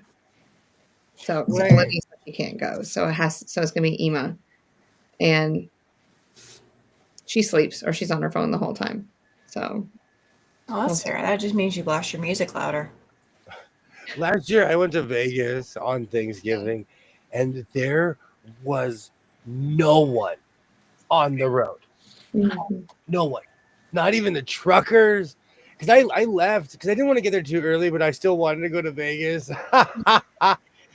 And there was no one on the road. It was actually eerie. I felt like I got there faster. Well, you didn't have to slow down and contend with traffic, so you could just keep going at that same speed.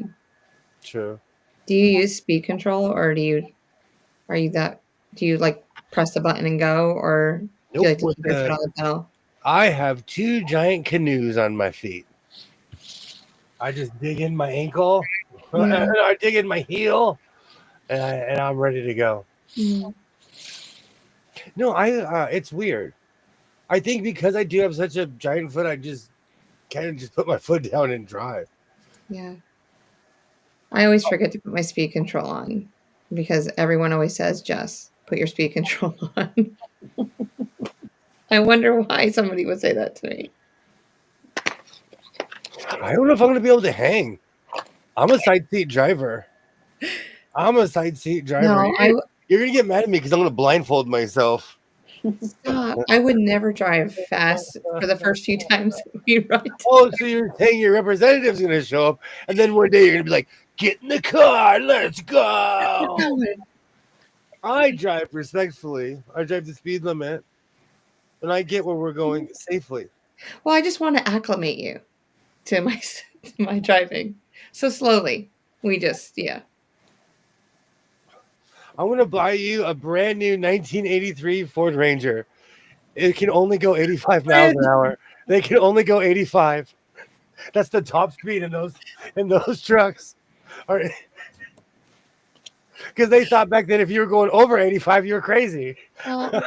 Make sure it's stick shift, okay? I don't drive trucks that are automatics.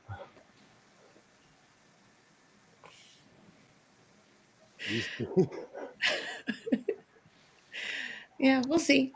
I've learned over the years. I'm not saying I drive like 10 miles under the speed limit, but I've learned to drive. I'm older, so I have nothing to prove. I don't show off, and I got in a major car accident, so I do not speed necessarily. I do not. Don't think I would ever speed with you, so we're good. Unless I'm late. If I'm late somewhere, you can just drive. I'll still poke along if you're late. See, but I'm not late.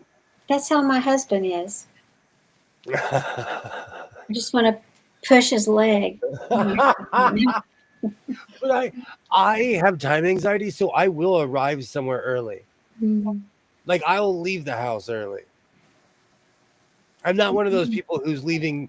Like if the party's at 7:30, I'm leaving the house at 7:15. Mm-hmm. I don't know. For the last 2 weeks, I've been showing up to school right on time, just to open the door so the kids can come in. But I'm always ready. Like, I mean, how hard is it?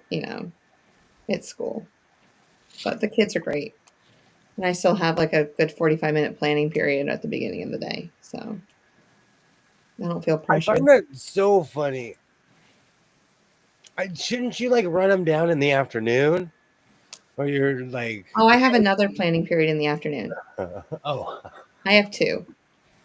Oh, wow. Yeah. Yeah, the kids have specials. Or like they have gym first thing in the morning, and then we have either art or music at like 1:30 in the afternoon. When you say music, is it recorders? Yeah, they do recorders. Yeah. Our kids... we do drums and recorders. Back in Oklahoma, the kids started on recorders in the 5th grade. Mm-hmm. I was like, hot cross buns, y'all. Let's do it. We would play, they would literally put on The Sound of Music and the do, fa, la, da, whatever that is. Oh, a deer, a female. Yeah, deer. They would put that on and we would play that. Do, do, do. We would like, I sadly remember that. Oh, I had to. It was so fun because we would sing it forwards and backwards. So, and I would make my kids do it too, and they would scream it by the end, but it was fun. Oh, I don't know if I want a jacket or pants. And yes, I'm going to own 7,000 jackets. Yeah. Denise, I really enjoy IXL. So because I can take a lesson and we can jam together, and then I give it to them to continue studying the concept of what we're doing. So easy on teachers. Yeah. If you have a sub, but I don't know. I like the resource. The kids would get so tired of IXL. Yeah. Whenever back when I was subbing, they would get so tired of it.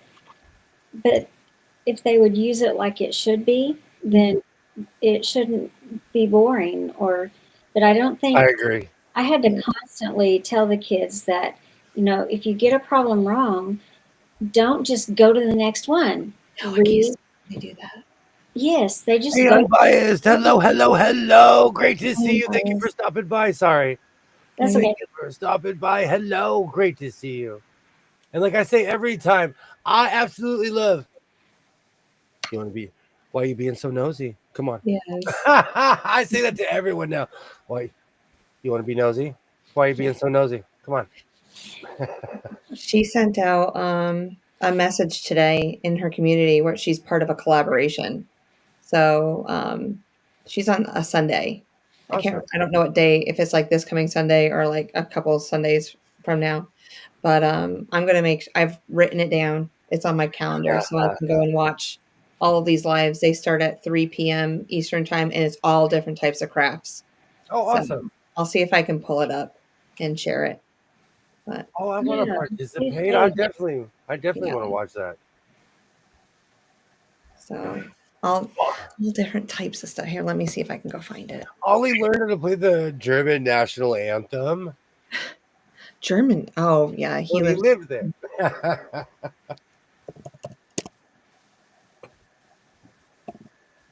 But I am not ready for the weather. I scrambled to find these overalls. I'm going to be cleaning all night looking for all my cold weather stuff. I don't have any cold weather stuff here.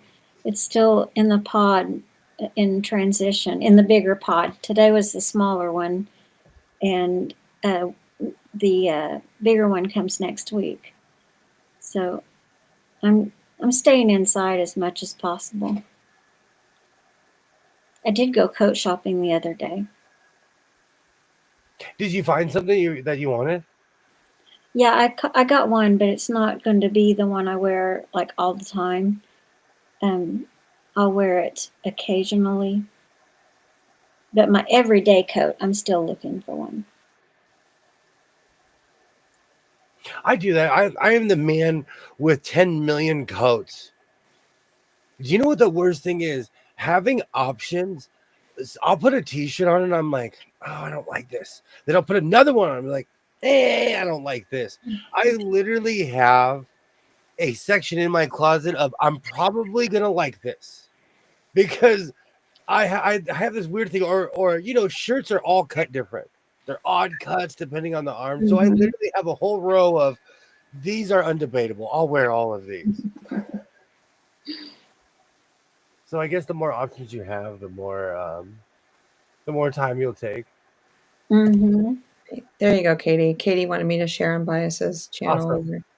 Awesome. Yeah. Thank you. I wanted it too.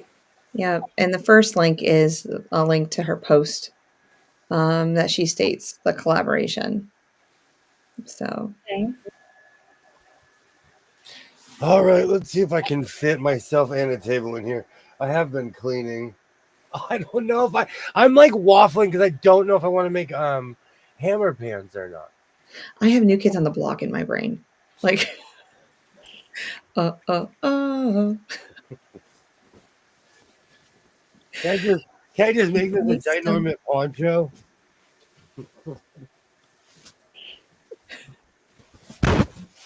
Done. I'm gonna go stand in my hallway. Like I wasn't feeling it.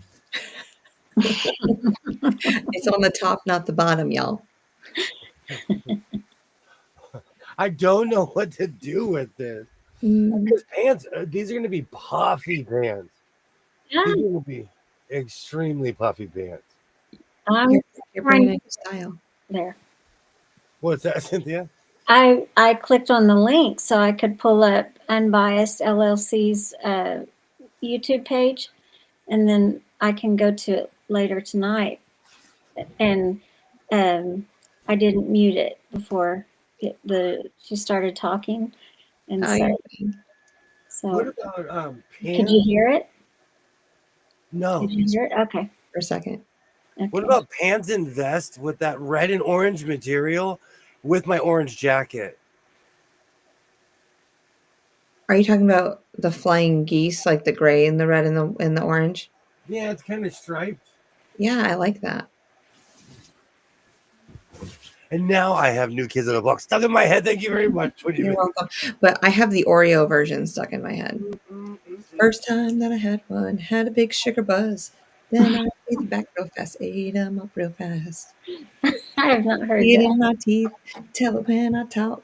Had so many my pancreas just went into shock. I love Yankovic. Who was that Weird Al that? Yeah. His version. I'll have to look it up. I did not know there was one. I just subbed to your channel, LLC. I mean, Unbiased. She does a couple lives during the week. She is Team Purple all the way. But she upcycles so much, and she's so innovative, and she has lots of different things. Absolutely. So that could be an interest. Yeah, I really like that fabric. Pants and vest with the orange jacket. Yes, keep it vertical as if you can. Everything. Yeah, but I want to kind of like the vest horizontal. I don't see the pants horizontal. That's just me. Well, they have to be matching. I try, even though sometimes I do not. I try to match. We'll see what it looks like when I put it up on the table because I cut it to full. Well, yeah, because you need to however way you fold it. That's the way I know that's the way you have to make it. So it'll be a surprise.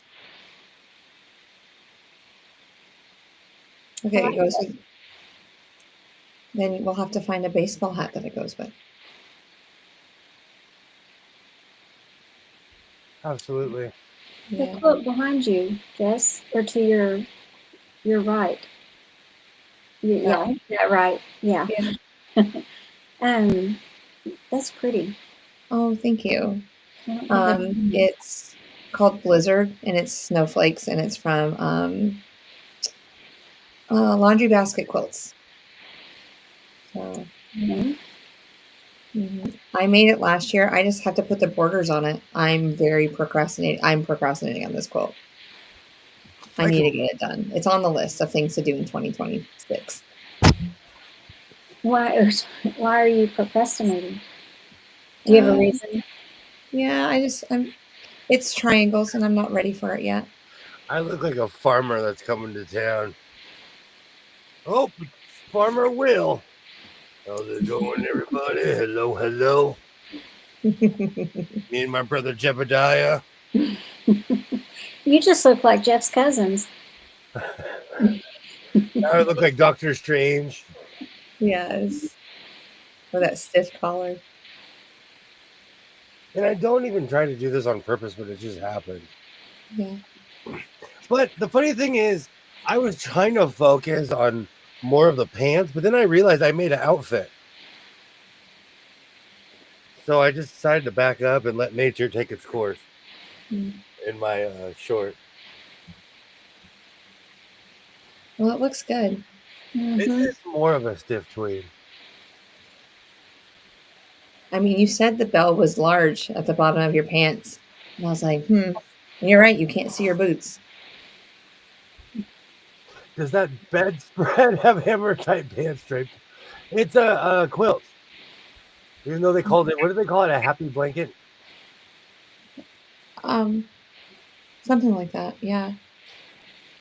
We have homemade biscuits and gravy and sausage gravy today. It was so good. Oh. Katie, you're talking his thing.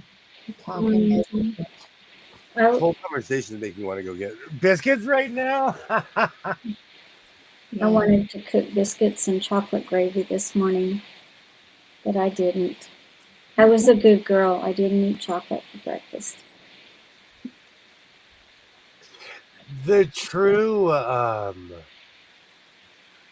sign of being an adult is knowing that you can eat chocolate for breakfast and not eating chocolate for breakfast.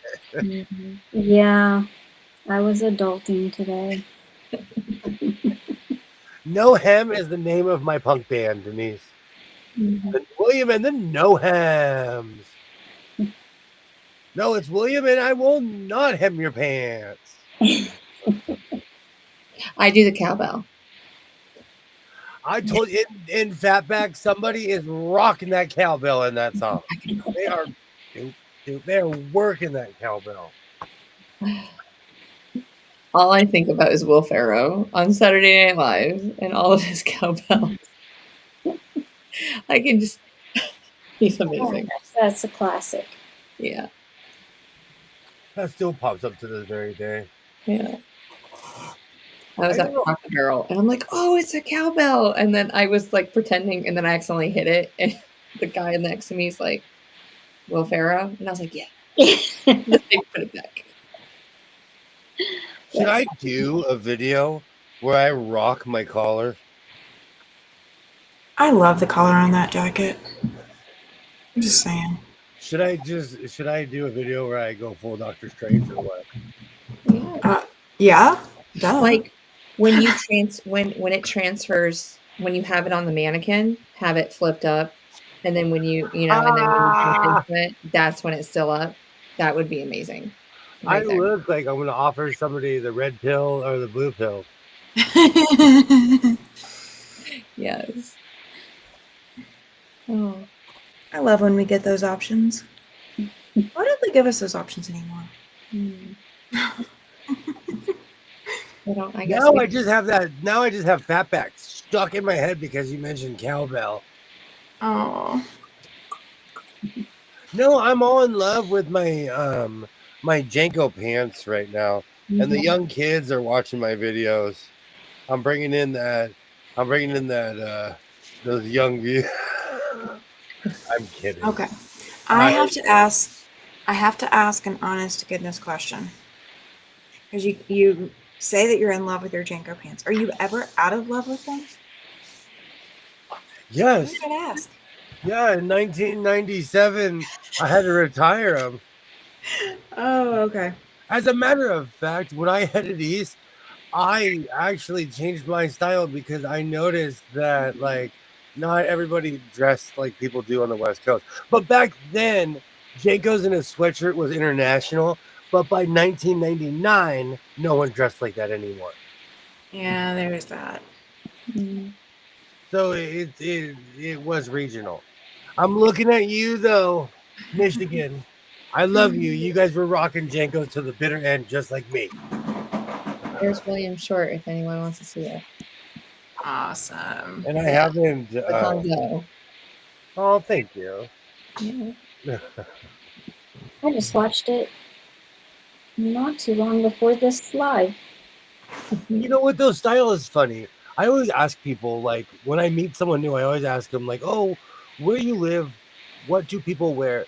When I was a kid, I rocked the LL Cool J with one pant leg rolled up.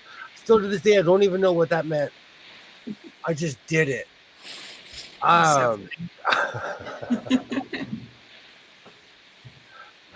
Matter of fact, I bet if I went and found an old pair of sweats or pants, they're probably all wrinkled on one side. On the left side where I rolled the pants up. Oh wow. No, I don't know if people did that around here. I'm not quite sure.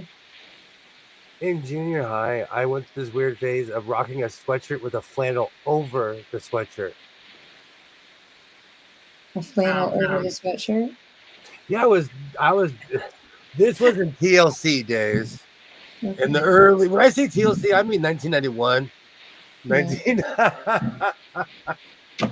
When people were wearing like 5X before drinking. Yeah, that's what I was gonna say. Everything was extra large, like you guys were swimming in your clothes. I rocked an Albert Bell jersey from the Cleveland Indians, 1995.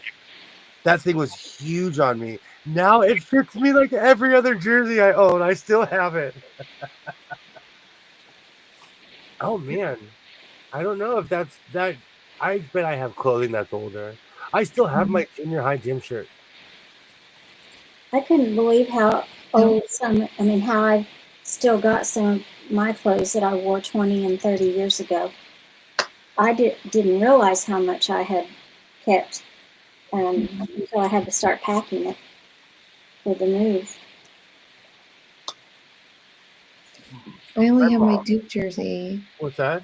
The oldest thing I have is that Duke jersey that one of my buddies gave me.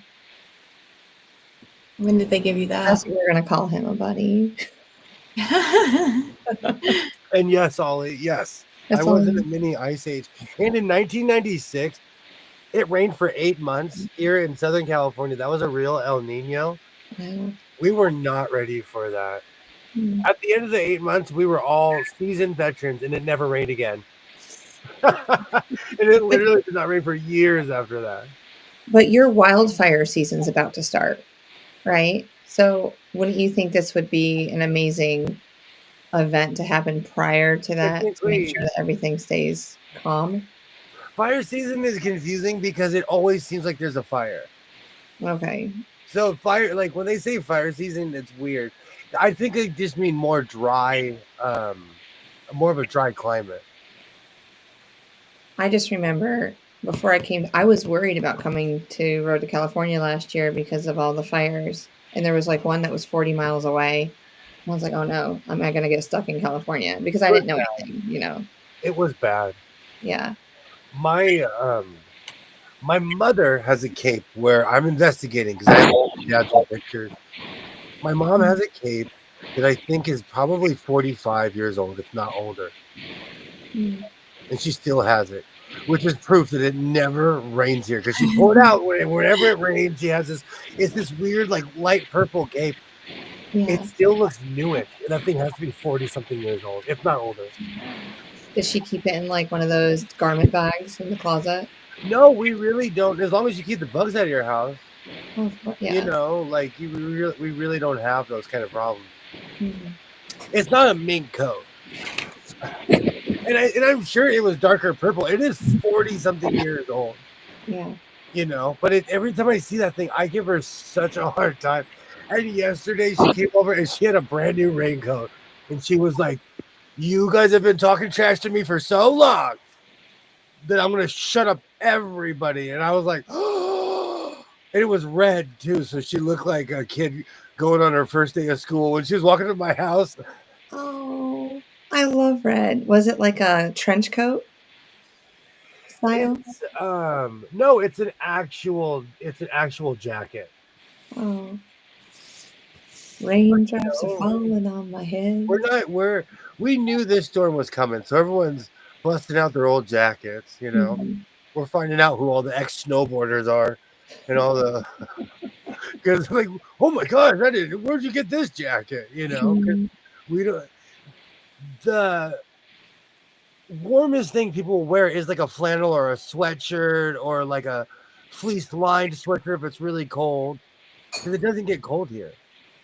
Yeah. Or they wear walk in the ice freezer overalls. Absolutely. Those overalls are fantastic. I'm telling you, and they dropped their prices. But the funny thing is, I laughed when I went into Sandy Thrift. I looked at the guy and I was like, and this is kind of true because it's sad, but I walked in and I was like, you guys don't have any more overalls? And once he realized who he was talking to, he's like, you bought them all. To be fair, I only bought like 10 pairs of overalls from them. No, 8. Okay, maybe 10. But, yeah. Maybe 10.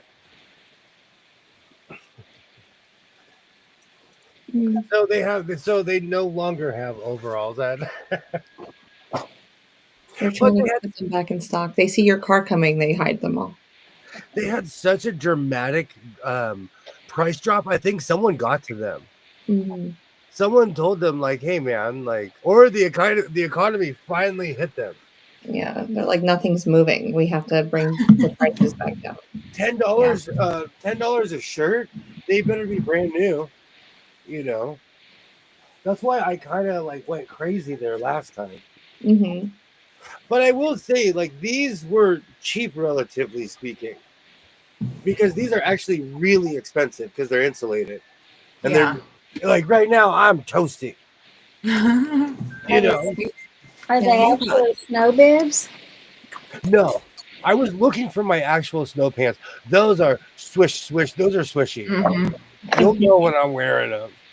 I have quite a few pairs of snow pants too. Wildfire season is late spring to early fall. It ended in October.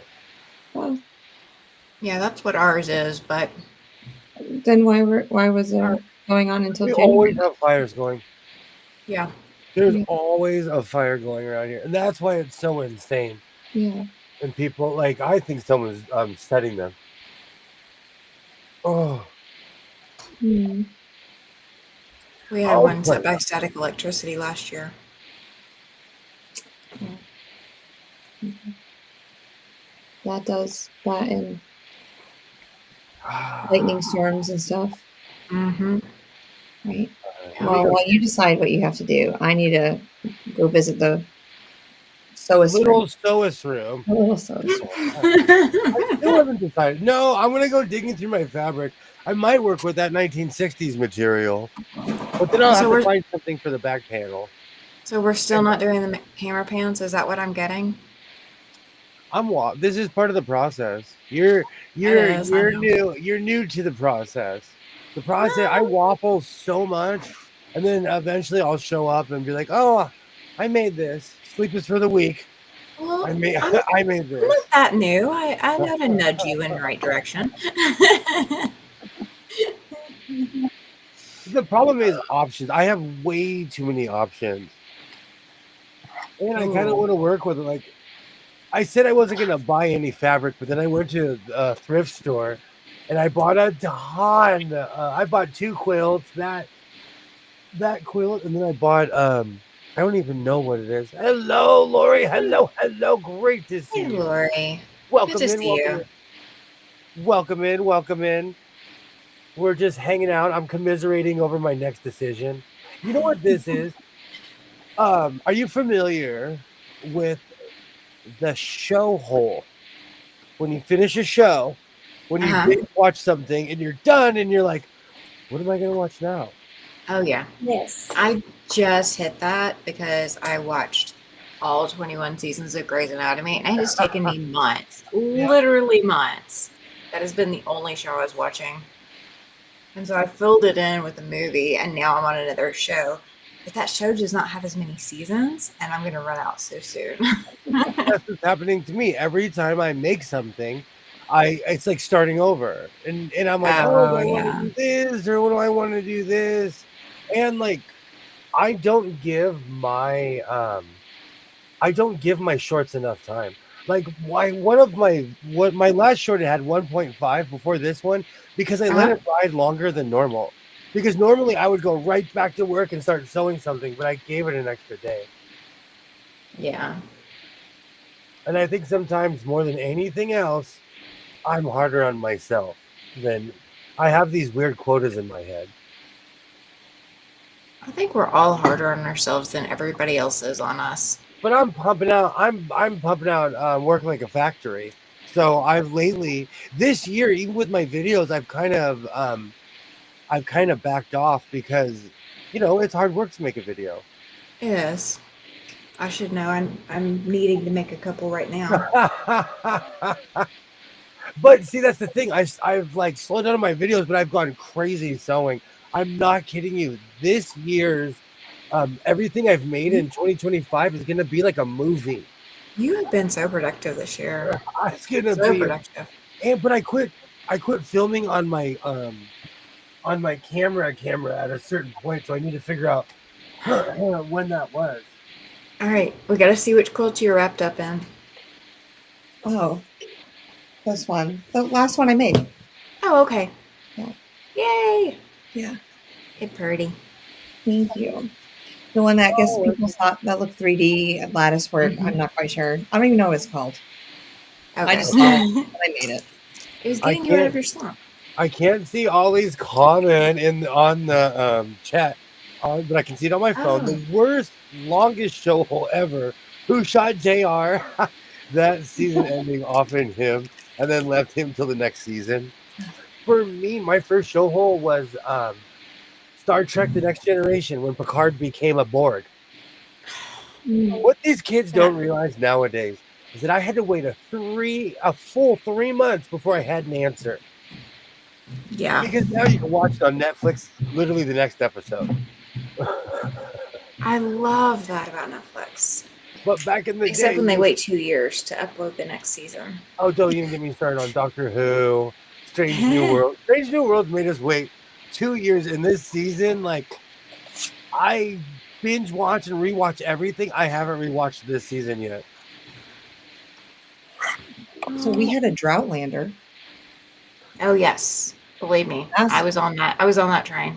I was it was like 2 years without Outlander. I was like, I can't handle this. Yeah, it was killing me. Jean, thank you so much for hanging out. Thank you so much.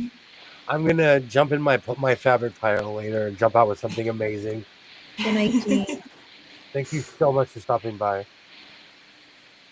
Well, the last season's coming up, Tammy. March. You know, I'm gonna have to go back and rewatch all of that. Oh, that's good. It's gonna fill the hole. I'll finish out the show I'm watching now, then I'll catch up, and maybe by then it'll be out and ready for me to watch. Awesome. We figured out my show hole. Part that was intentionally set and wasn't completely exhausted on New Year's Day. Burnt underground until Santa Ana winds whipped up the flames on January 6th. Yeah. We have fires all the time here. And it's sad. It's just, I look up and I can see it in the sky. Yeah.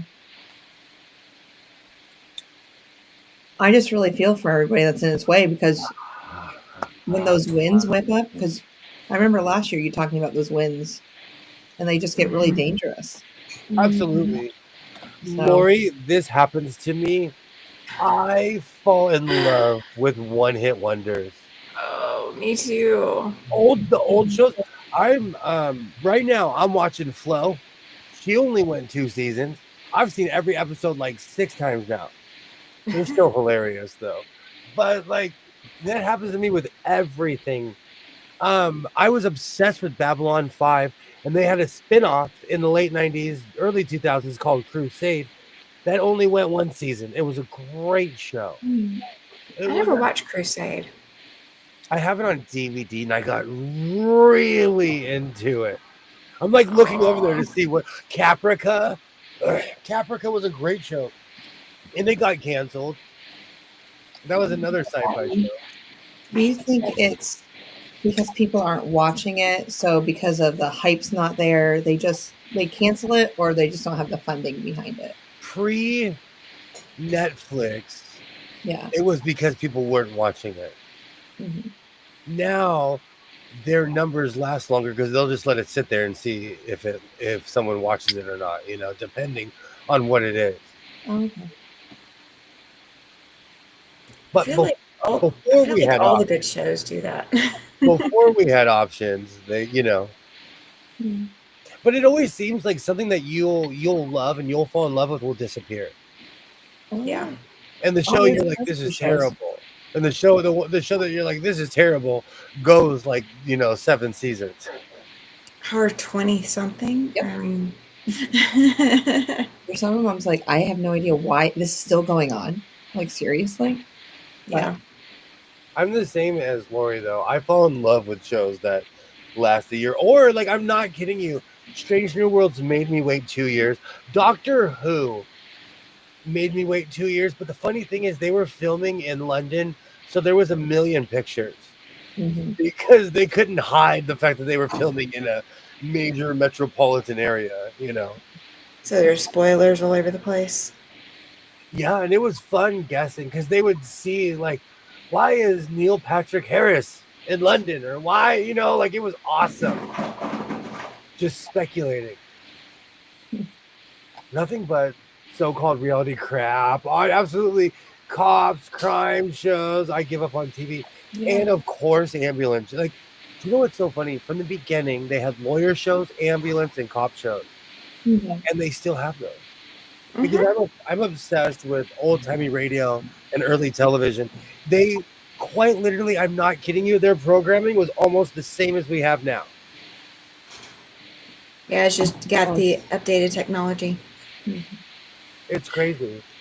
There's this one show. It's called. Oh, is it not? It's not Johnny Dollar, but it was somebody else. They get in their car and they're driving around 1950s LA. Different place. It's a different place. It would like I'm watching it. I'm like, I know where he is, but I don't know where he is. Like, I see a street sign and I'm like, oh, they had fields over there.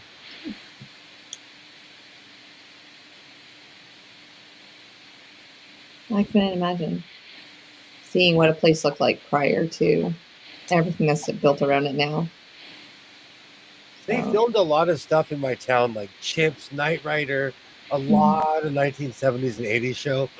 So it's weird seeing my town was a cow town until they put the freeway by my town.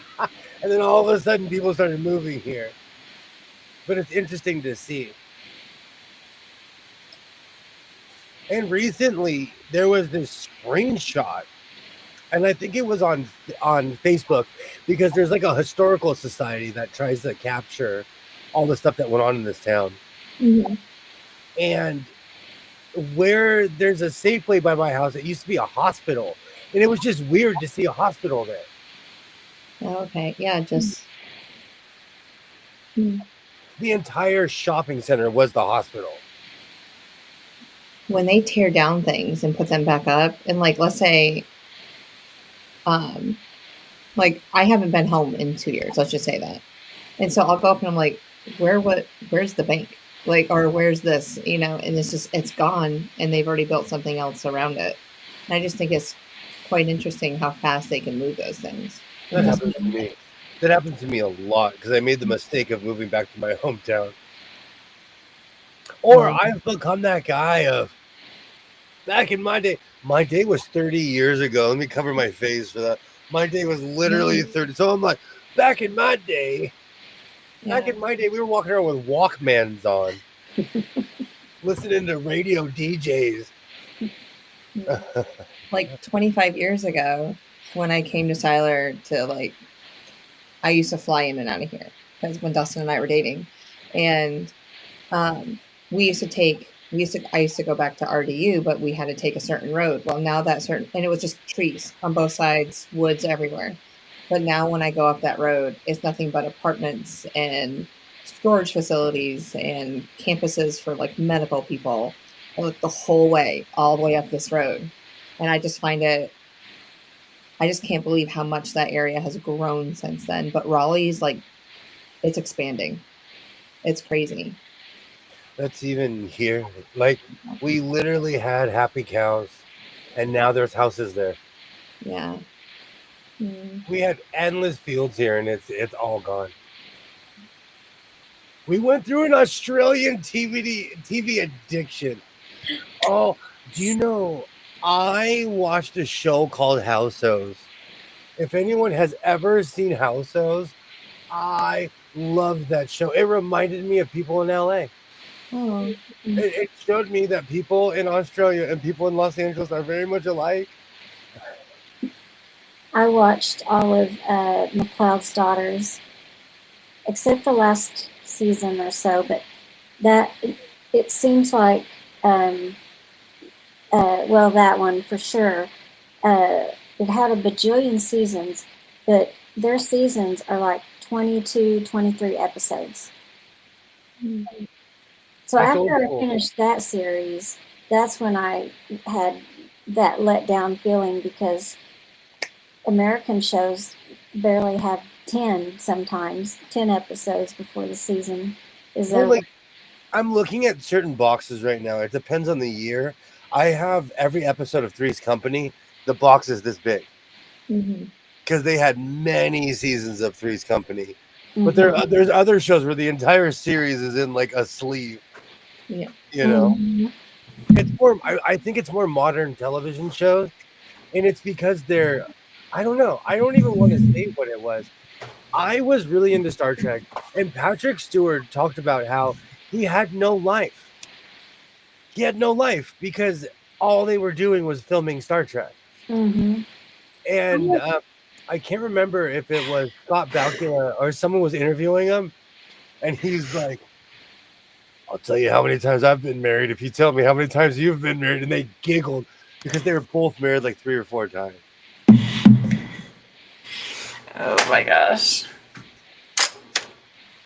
Do you what else do you watch on Australian television, Cynthia? I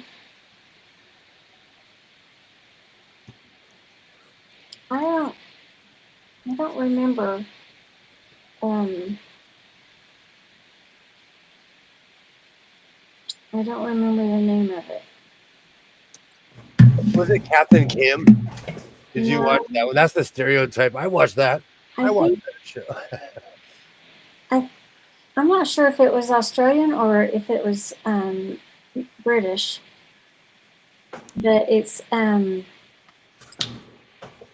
there was a series called Death in Paradise or something like that. It was a mystery show. That sounds very BBC. It does. Yeah, I still watch their news. I still watch Australian news, and I still watch their Inside Edition.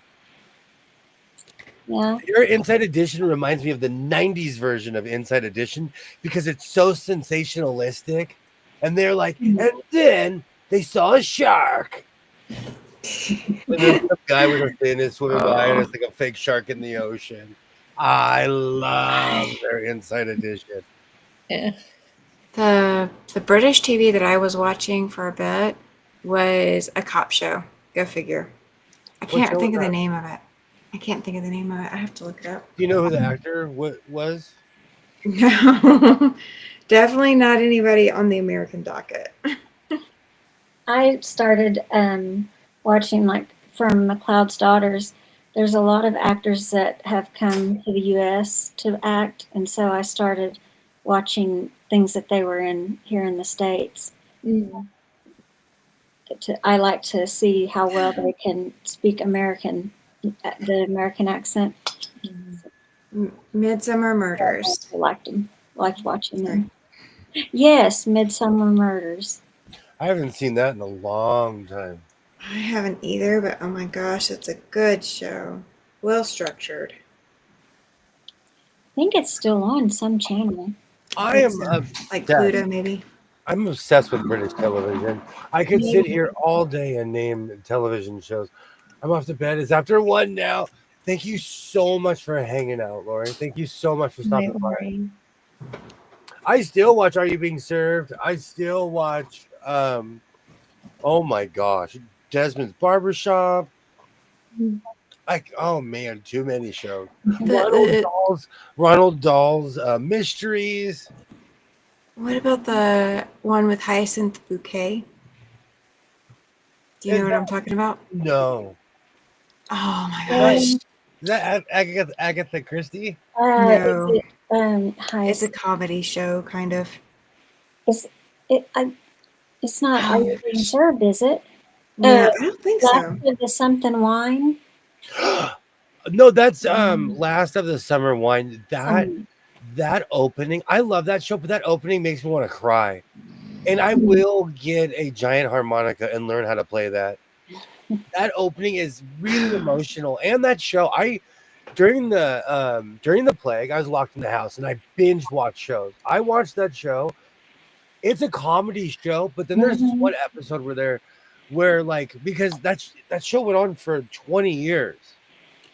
And they're talking about how, all the GIs that came to the UK during the war, and at the end they had to tell this funny story, and at the end she's like, yeah, but it doesn't matter because he never went home, and it just destroyed me. Keeping Up Appearances is the name of the show with Hyacinth Bouquet. Yes, Keeping Up Appearances. And bouquet is spelled like bucket, but she makes sure that everybody knows it's pronounced bouquet. My mother-in-law. It's a big deal. My mother-in-law used to watch. Well, she still does, but for one summer after I graduated from college, I had to live with her for a summer, and she would keep the TV going all night long, and the British shows were on late at night. They are on late at night. And at the time, I couldn't sleep with the TV on, and she had it blaring so loud that you could hear it through the whole house. And so I could hear it in my bedroom. So I would stay awake listening to those episodes, or those shows, because she was in there sleeping to it. And there's another one that comes on, or that used to come on right after it or before it or something. And it was this female priest. Yes, I love that one. The Vicar of Dibley. Yes, the Vicar of Dibley. Yes, that one was. You got that before we. You got that before we could. I am. When it comes to anything that's on British television, I've probably seen it. Well, you haven't seen Keeping Up Appearances or Midsummer Murders. I have. I just don't watch them. Oh, I grew up with a real satellite dish, so like I watched a lot of this stuff in real time. Mm-hmm. Like when I watched Lenny Henry, I watched that stuff, not the late '80s stuff, the '90s stuff. But it trips me out when I watch it because the BBC is really tight with their stuff. So if they catch it on YouTube, they take it off. And much like Lori was saying that she watches a channel of the Thunderbirds, right now there is a fight on YouTube for people like me who are obsessed with television, because they'll put a show on and take it down, like Flow, like the Paul Lynde show. Like I can sit here all day and name television shows. If it has any kind of a copyright, they strike it down. I used to watch Babylon 5 episodes on YouTube, and then YouTube was like, someone's watching something for free, and they took that right down. I go for the movies on YouTube. Mod and all kinds of those. So like I watch 9 to 5 that way. Mm-hmm. And there's like 4 or 5 other movies that I've kind of started, but I needed to sew versus watch, and I was watching versus sewing. So I couldn't watch them immediately, but they're still on my list of, I need to go back and finish watching, and maybe they won't take it down before I get there. That's the reason why I've seen every Ernest Borgnine movie that he's ever put out. That's another thing. They took down a lot of the Ernest Borgnine movies that were on YouTube. YouTube has some of the strangest rules I've ever come across of any organization I've ever dealt with, as far as like what you can and cannot watch or say. Yeah. But at least they're fair about it, because they do it to everybody equally. It's not like, one person gets away with it and then like 2 people get away with it and nobody else does. Actually, on shorts, people do. There's certain songs that I try to use, and there's a copyright strike, and they tell me you cannot play this, and I will literally hashtag it, and there's like thousands of shorts with that song. Wow. I'll just start reporting on Curtis Blow. These are the breaks, and Faith No More. I don't know why. I think Faith No More just recently lifted a lot of those, but if you played anything that it's also probably because of the companies more than the bands. Mm-hmm. Because all of the old school bands were on major labels. If they were famous, you were on a major label. It wasn't some like nowadays it's like always offshoots, and then they make it big. Yeah, there's so many different labels now that did not exist back in the 90s. In 2000s, the early 2000s. If you dealt with Warner Brothers, they will still copyright your stuff to this very day. Like, I'm probably going to get a copyright strike for saying Warner Brothers. It's crazy. Let me know if you do. I had to do a lot of research because a lot of my early videos were gold, and a lot of it got taken out because of the music I chose to put in it. Or, I wanted to, like, I'm an eclectic human, so I started getting like Japanese commercials and putting them in my videos. But then I would get these heavy copyright strikes. Oh crap! So I stopped doing it, but I have some amazing commercials that are like, you know what? I think tonight I'm gonna go into my my test account. I'm gonna post them to see if there's a copyright strike or not. That works. Because I have this Can't hurt to try. hilarious commercial. I think it's for gum, but it's these giant cats and they're carrying people around. And everybody was like, I don't know if this is the most terrifying thing I've ever seen or the cuddliest thing I've ever seen, but they're giant cats. And this guy's just being carried around.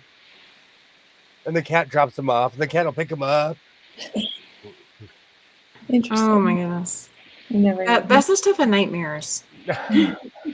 Yeah, but like, and that's another thing, because I speak different languages. I love watching television from around the world, even if I don't speak the language. Cultures are different. People are, everything is different somewhere else. And I used to watch this. It was a Korean soap opera, but it was like, long story short, I watched a soap opera for like 9 or 10 years. It was on every night at 10 o'clock. I do not speak Korean, and the subtitles were in a language that I didn't speak.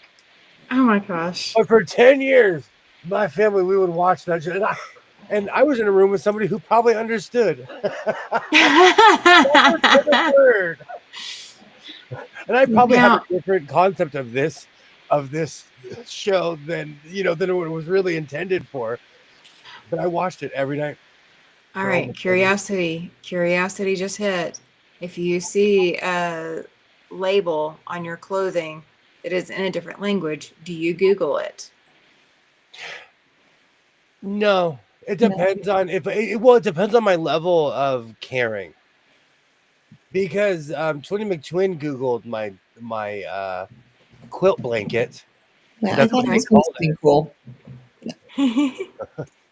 Well, they called it like a something happy, not a safety, like a happy blanket or something. Yes, a quilted happy blanket, something like that. It was weird.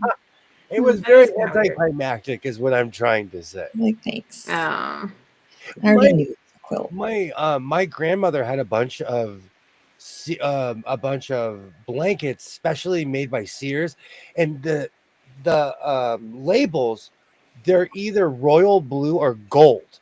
And it says specialty made special by Sears, and on the back it'll say where it came from, and it's actually really cool. Those are more interesting to me, I cut those out and I kept them. I kind of wonder sometimes if like the alternative language on the clothing labels, like it's not English. I mean, obviously, but beyond like Spanish, because I know some Spanish, but I kind of wonder sometimes if they put some sublingual, really weird phrase on there, like, go ask your mom, or, remove clothing before washing, or, don't iron while wearing. I wonder if they put that in the other languages, or is that just in English? Because we have the people that would do it. There was a year where people started doing this, and YouTube would not show this comment. There was a year that they started doing that, because now it's in quite a few languages. All labels are multilingual, But there was a year they started doing that.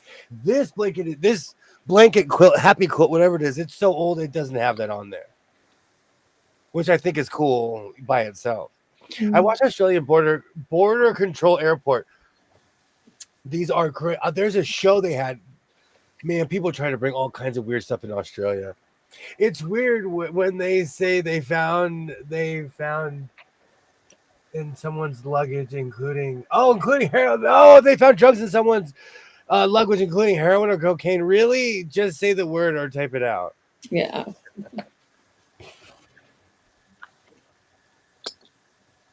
They're just trying to protect the innocent among us. Oh.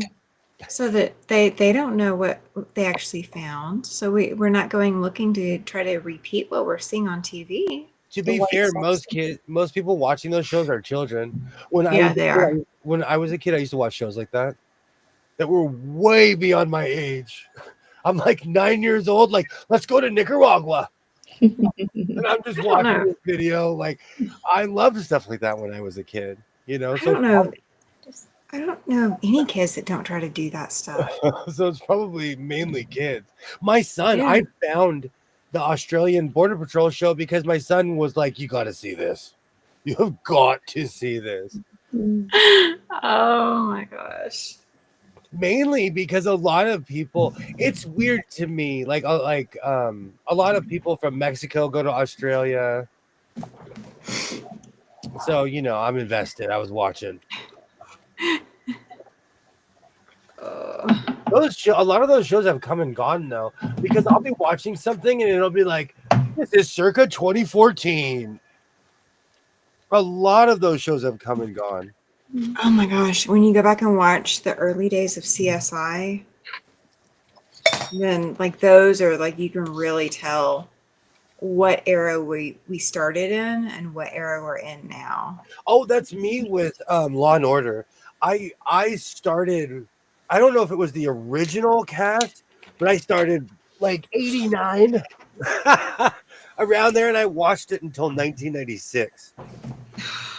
That was my show. See, that was way beyond my age. I was obsessed with Law and Order. Yeah. And you know how disappointed I was when I got to Manhattan and saw how huge it was. that city seemed so tiny. Yeah, the fact that you would run into people in New York City is tough. No, it's not. It's a lot bigger than what you think it is. Much like LA, when you fly in, you're like, I've just flown over 45 miles of concrete. I remember seeing the lights for the first time, and I'm like, do they ever end? Nope. Not till the ocean. Here, not till the ocean. And I mean, I only got to Ontario, so it's just, but you could see everything from the sky. But you know, cities are like that though. Even in a weird way, Phoenix looks never ending when you fly into it. Yeah, New York City's amazing too. I flew into LaGuardia so many times. Right. When y'all fly into Casper, it won't look like that. Noted. Okay. Yeah, I laugh at that stuff. I gotta go to the toilet room. The stuff that they say that they're willing to eat or they supposedly plan to eat is no. It's a hard pass on my list. Yeah. I'm getting hungry. I ate before I got on here. I got to grab something more while I was out there because I'm like, oh, cheese will sustain me. Nope. So normally during a normal day I stick to kind of my calorie limit. Yeah. But today I like completely blew past that, like didn't even stop and wave at the limit. Like I just blew past it because I'm like, I need to stay awake. I'm driving. Yeah. I need to be awake. I was so thankful I brought clothes to change into. That trick is saving my tail. So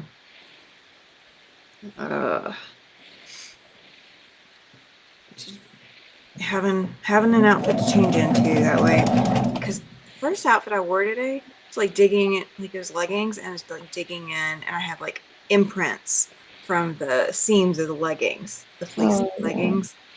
So I had that, and that was bothering me. So changing into jeans worked. Mm-hmm. Yeah, that happens once in a while with me too. All depends on the leggings. Yeah. I'm just a bill. The fleece ones are awful like that for me. The ones I've got. You going there? Sorry, that's Big Bill. I just watched a thing on that on Schoolhouse Rock. Yeah. And I think it was on YouTube. But I was watching the how the man that created it, how he came up with it and why and all that. Was it an anniversary? I don't know what it was called. I bet I could look in my history if I can figure out how to get back to YouTube. It's insane to see what Arterio has turned into, Denise. They have convention centers, all kinds of stuff now, and all that was flat land. Like literally 50 years ago. Like not even that long ago. Even my neighborhood, all of it really didn't exist until the 60s. This neighborhood was 70s. It's like one of those like before and after pictures where you like see the before picture and you just can't believe it because the after picture looks nothing like the before picture. My grandfather. It's not even like the weight loss pictures, you know. It's like the landscape has completely changed. My grandfather bought a bunch of land out here, and he took a gang of pictures. So it's weird to see him on a hill and like, that's my town, you know. Or there's a place where the neighborhood was named after the orchard, and my grandpa walked out of his backyard, took a picture. There was literally an orchard there. That was an orchard. So but it's mind-boggling because I only know houses being there. Yeah. And that whole area was orange fields for miles. And I honestly can't picture it. Without that picture, I would say you're lying. Because it's such an established neighborhood where I'm from. There's a area in Huntsville, Alabama that was like that the original owner only was willing to sell off pieces and parts of the land at a time. And the entire area is called like their last name Valley because it was their valley. Like they had all of the property in the area.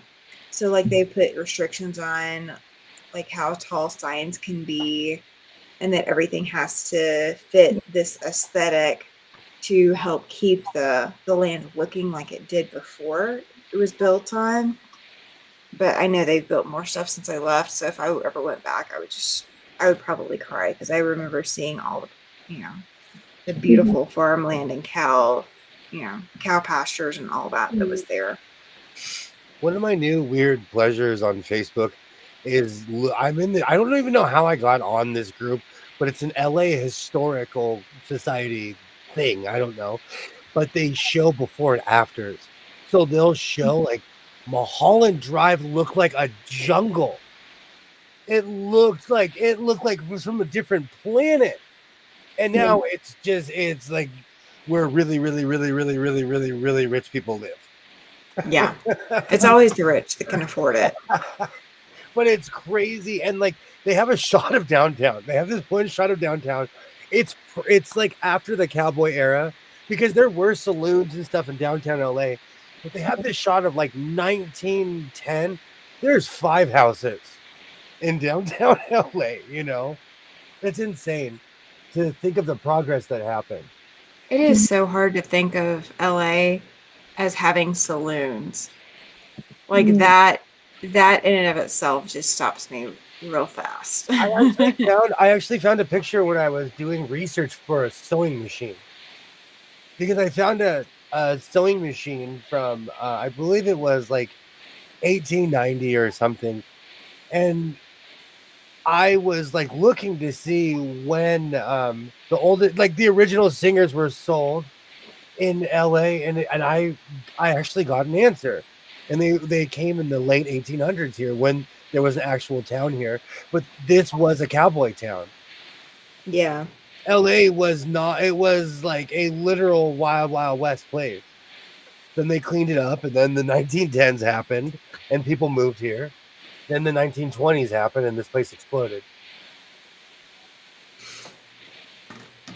And the funny thing is, I laughed. Hollywood of what we think it is and is now wasn't created until after World War II because France was like the hub of where all movies were made. And but after World War II, France was demolished. And so now Hollywood was the place after that. And I always find that interesting.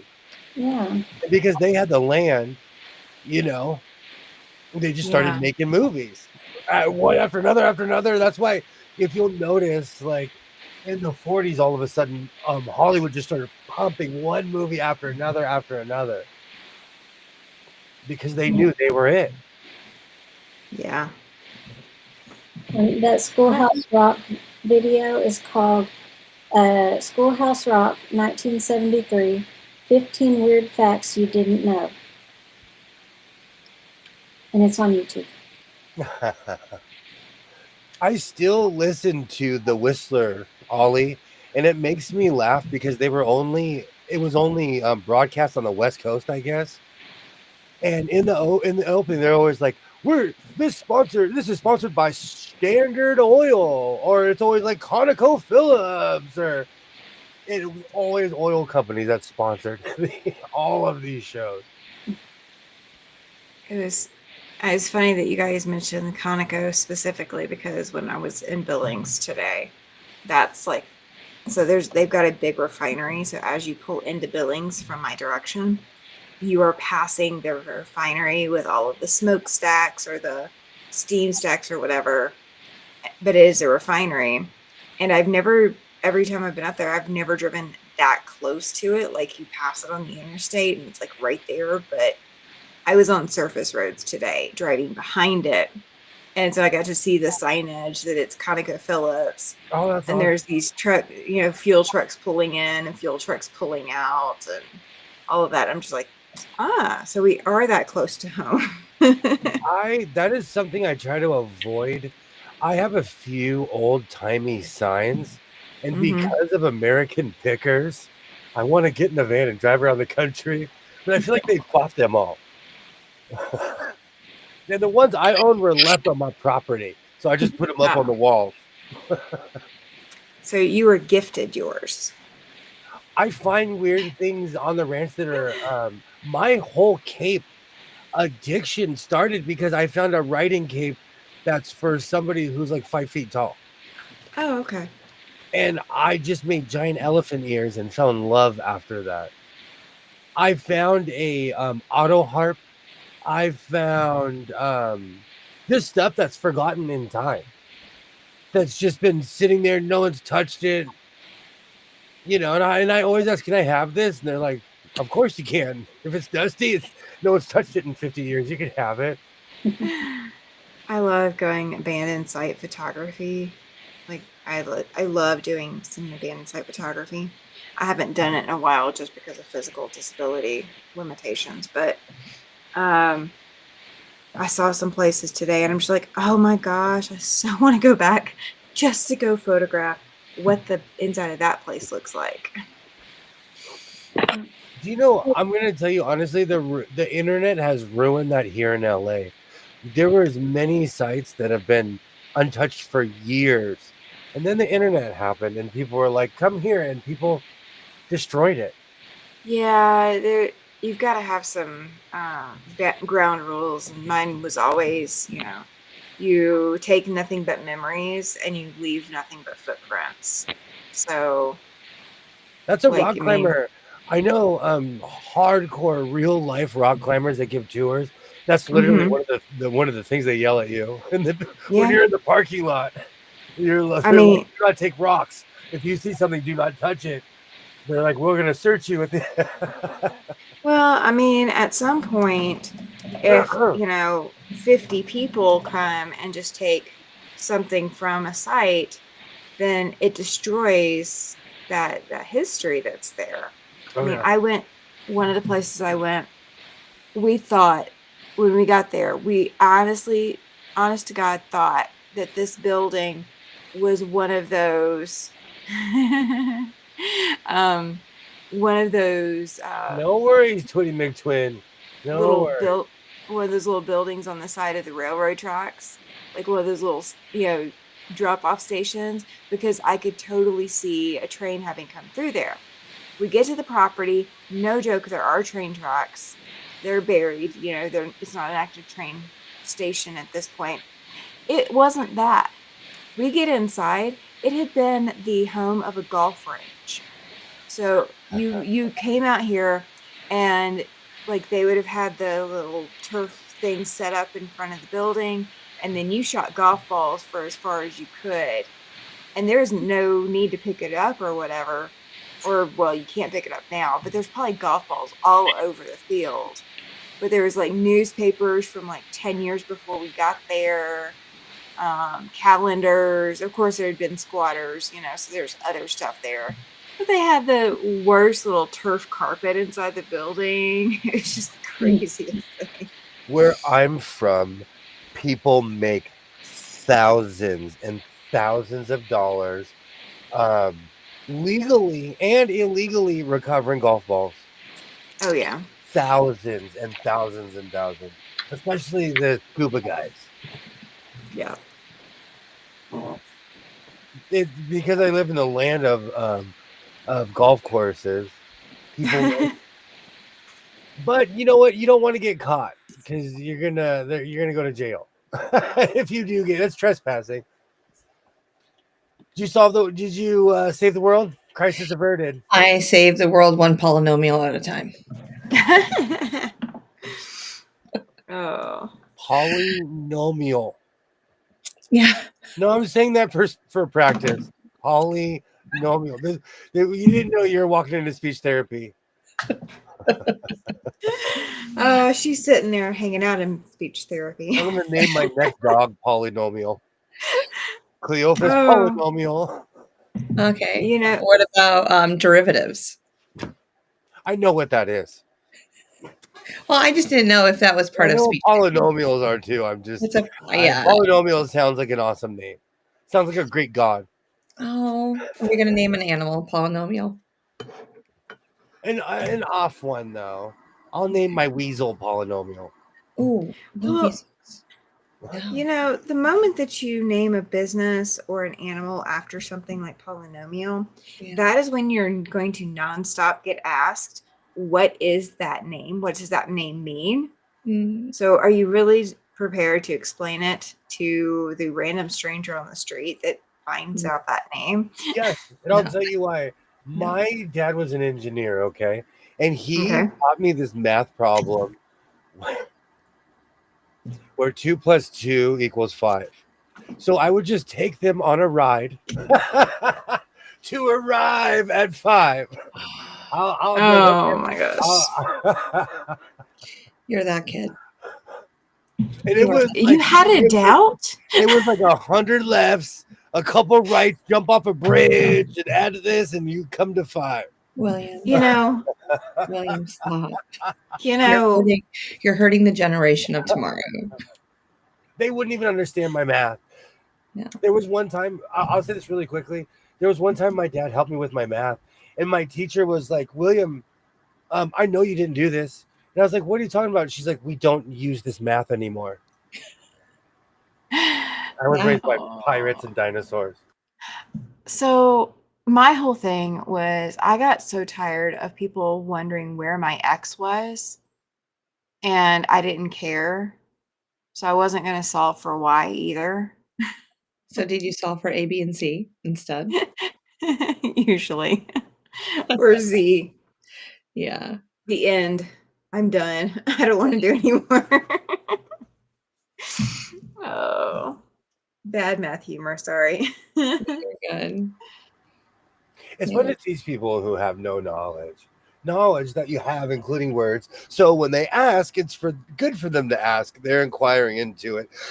I agree, because quite honestly, I didn't realize how much slang I speak until I got around 20 McTwin. Because on the West Coast, we rename everything. Yeah, a lot of slang. As I'd be like, what is that? What does that mean?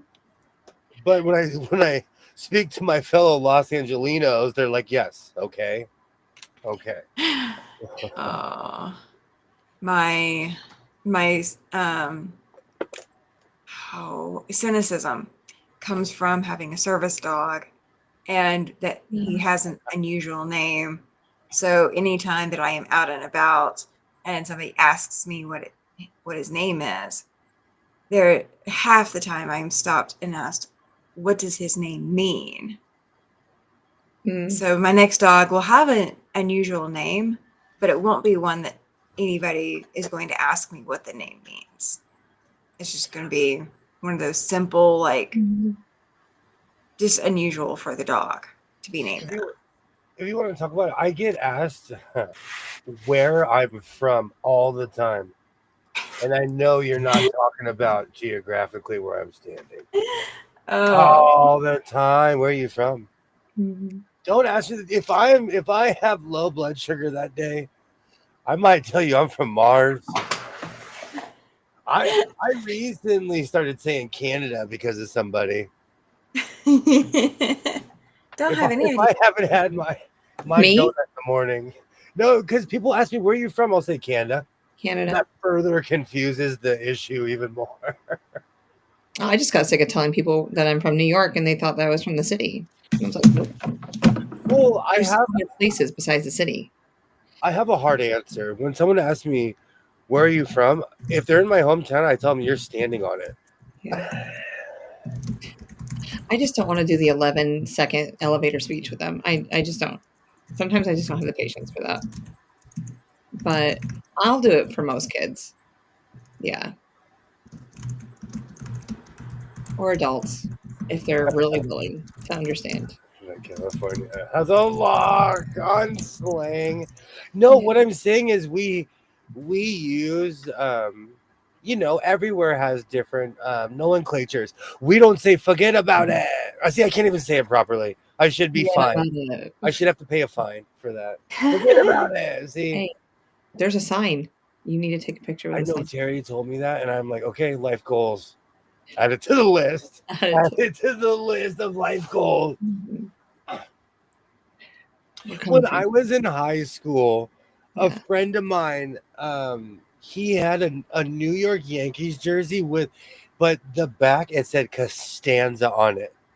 Yes. Oh, I wish I had that. I would rock that right now. I would rock a George Costanza.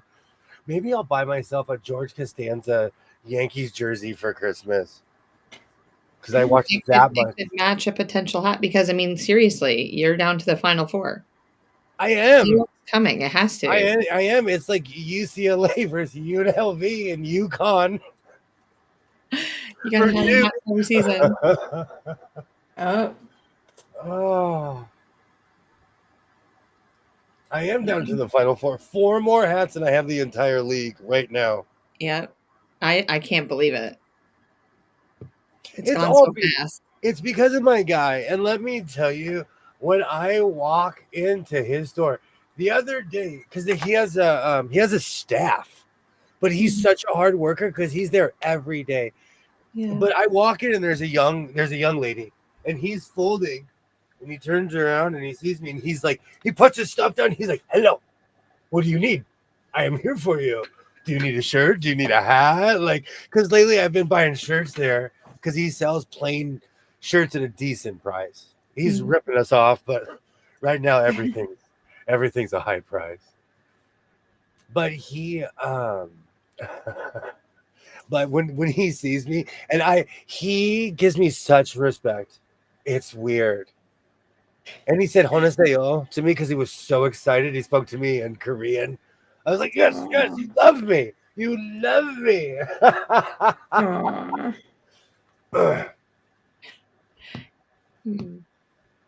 And I know for a fact that other people come in there and spend a ton of money.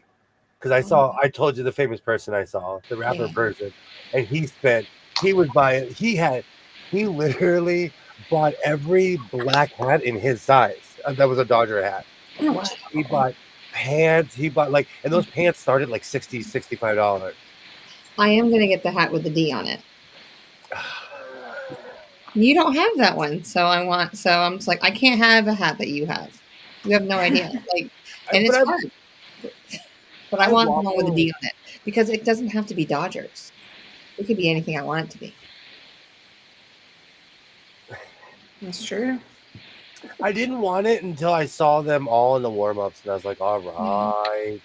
But I'm going to get something etched under it. Like, I might get light, so it says delight. Or, like, I might get Dwight. Just for a conversation piece. Is that your name? No. Why do you have Dwight on there? Felt like it. I got it so you would ask me. I love snarky t-shirts, and I would buy them and cut them out and put them on vests. I have a patch that says, "You've read my shirt." This is my social interaction for the day. I need that. Get me that. Get it for me. Send it to me. That is my Christmas. My You have now favorite- officially shopped for me for Christmas. My favorite is it says your matter. No, it says you matter unless you energy. I And then know. I love that. I'm trying to remember what it is, but it's literally physics. Mhm. Oh, I have to find it.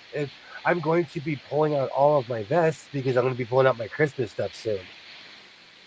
So that will be happening very, very soon. That's not You know, I'm kind of regretting hoarding Christmas stuff. I have some good stuff. Like, No? I'm not kidding you. I have Mickey Mouse tins from the 50s. Yeah. I have like all kinds of stuff. Like I have Toll House tins from the 50s and 60s. My grandmother would collect those round tins, you know, but she collected them every era. Mhm. Oh yeah. We always had like glasses or something that my mom would collect. I don't know. I can't remember what they were. My mom collected everything. One of the things that my mom has is like those bubble lights where Oh, you my clip them onto the grandfather tree had those. branch and bubble up. Yes. Yes. Absolutely loves those. I can't find them anywhere. So if I ever wanted to recreate it, I have no access to recreate those bubble lights. I want bubble lights for my tree Um, someday. But my mom mentioned something about that maybe last year. I'm Mhm. not sure, but she was talking about decorating the Christmas tree with the bubble lights. And I'm just like, that I do miss. I officially miss that. My so-called life. Oh, do not Yeah. interrupt me when I am talking to myself. That is one of my favorite patches. That is I awesome. love that patch. What Katie is saying totally reminded me of that. Sometimes I need Oh, yeah. Yeah, I need expert advice. I like the glass bulbs too that you can buy. That are colorful. Yeah. I used to decorate my trees outside with that, but then the I windstorm can't took them. I cannot do glass out here. That is just not an option. Mhm. I would be considered public nuisance number 1. Oh. There was a Wow. lady in Belgium that sold her tin collection. 60K in euros worth of tins. That's amazing. I really wonder, like some of the stuff I have, I really wonder because it's original. Mhm. Or like all the stuff my grandma bought. Like my grandparents went around the world, and my grandfather went to every country that fought in World War II. So I have stuff from Russia, stuff from Spain, stuff from Italy. I lived in a dictionary and an encyclopedia in the library. The schools I went to began to realize I really wanted to live in a library. Ollie, let me find you a picture of them. I'm What about a to send you Christmas one. bubble lie. Yeah, he didn't know what they look like. I'm gonna send an Amazon link to Jess Okay. because I was Yeah. already on it. Okay. And then I'll post it on the channel. Yeah. Oh, you can I buy so bubble lights. Ah, yeah, but if I do, they don't match any of the other stuff that we have on the tree. So I'd have to completely redo our tree, I have and that's not in the budget right now. I have RV lights. It's a string of lights in their RVs. I have a string of lights in their mini lanterns. I had one. Maybe I still have it. I don't know if I do. But every light is one of the cartoon characters: Bugs Bunny, Oh, um, Sylvester, Tweety. I don't remember who else is on it, but like I know it had those on it because I was a huge Sylvester fan when I was a There you go, teenager. Ollie. there was a friend of mine that gave me something for Christmas that I didn't realize like how much money it was worth until, long story short, somebody gave me the old Hallmark Star Trek Next Generation Christmas ornaments. Oh, those are expensive now. I took them out of the box.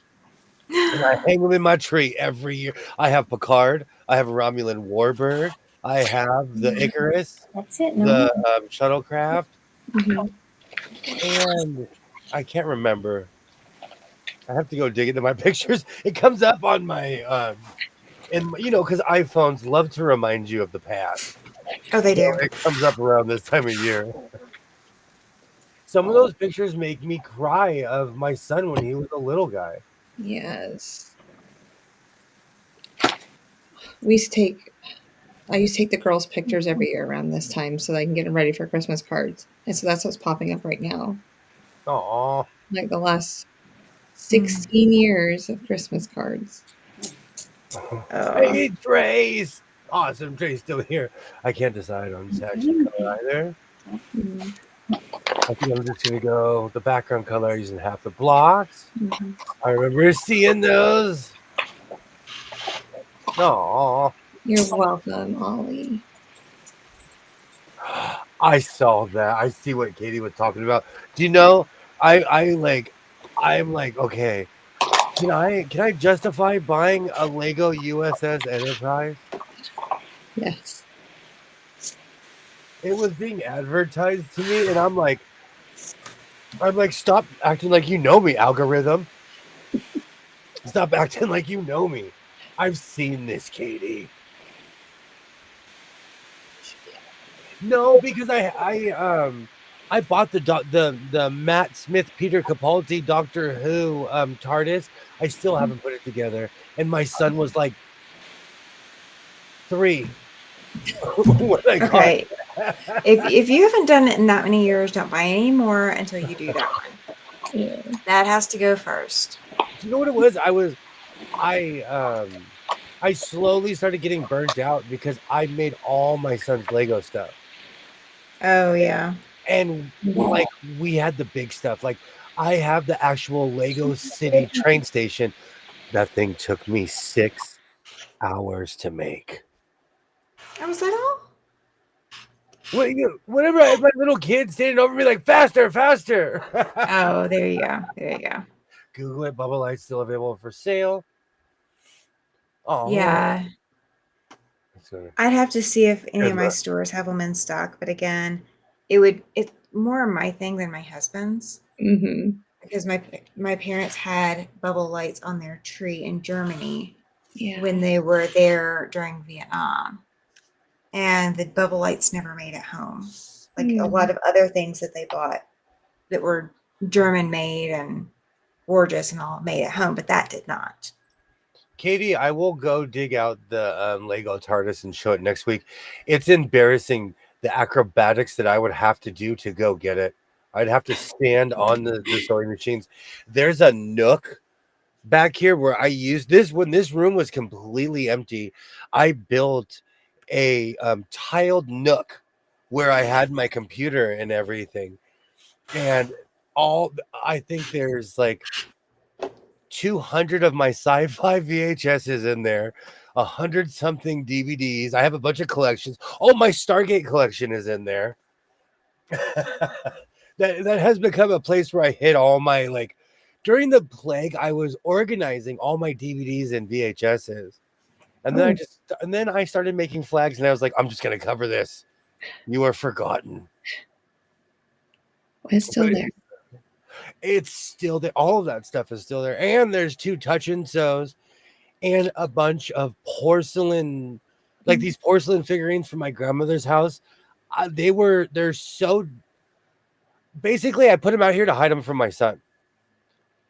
Oh. When he was little.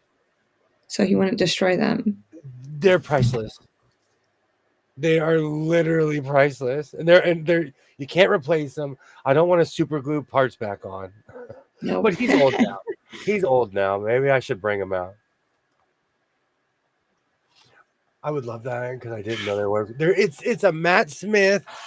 I'm such a Doctor Who geek. When Matt Smith regenerated into Peter Capaldi, they did a commemorative Lego box. And I got it for Christmas because people buy me toys. It was part of my Doctor Who obsession. I even found this book.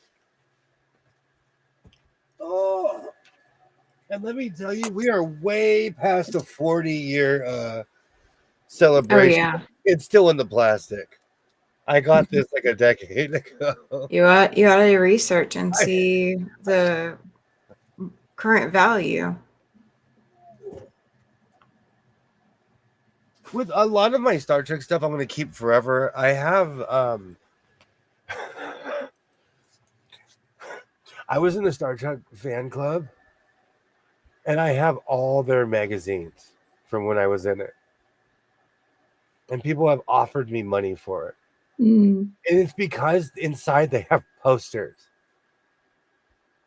Do you remember the old, like you'd open it up and it's not Playboy? Oh, yeah. You'd open it up and it'd be Data, it'd be Picard, and they're I love worth something. Data. No, you guys are gonna make fun of me when I finally do get that museum. I'm gonna hang all of them. All of them. You're gonna be walking down the hallway and be like, it just got weird. Why is Worf here? Why is Picard in the hallway? Well, as long as it makes sense. Like there has to be like a storytelling as you're going through the museum.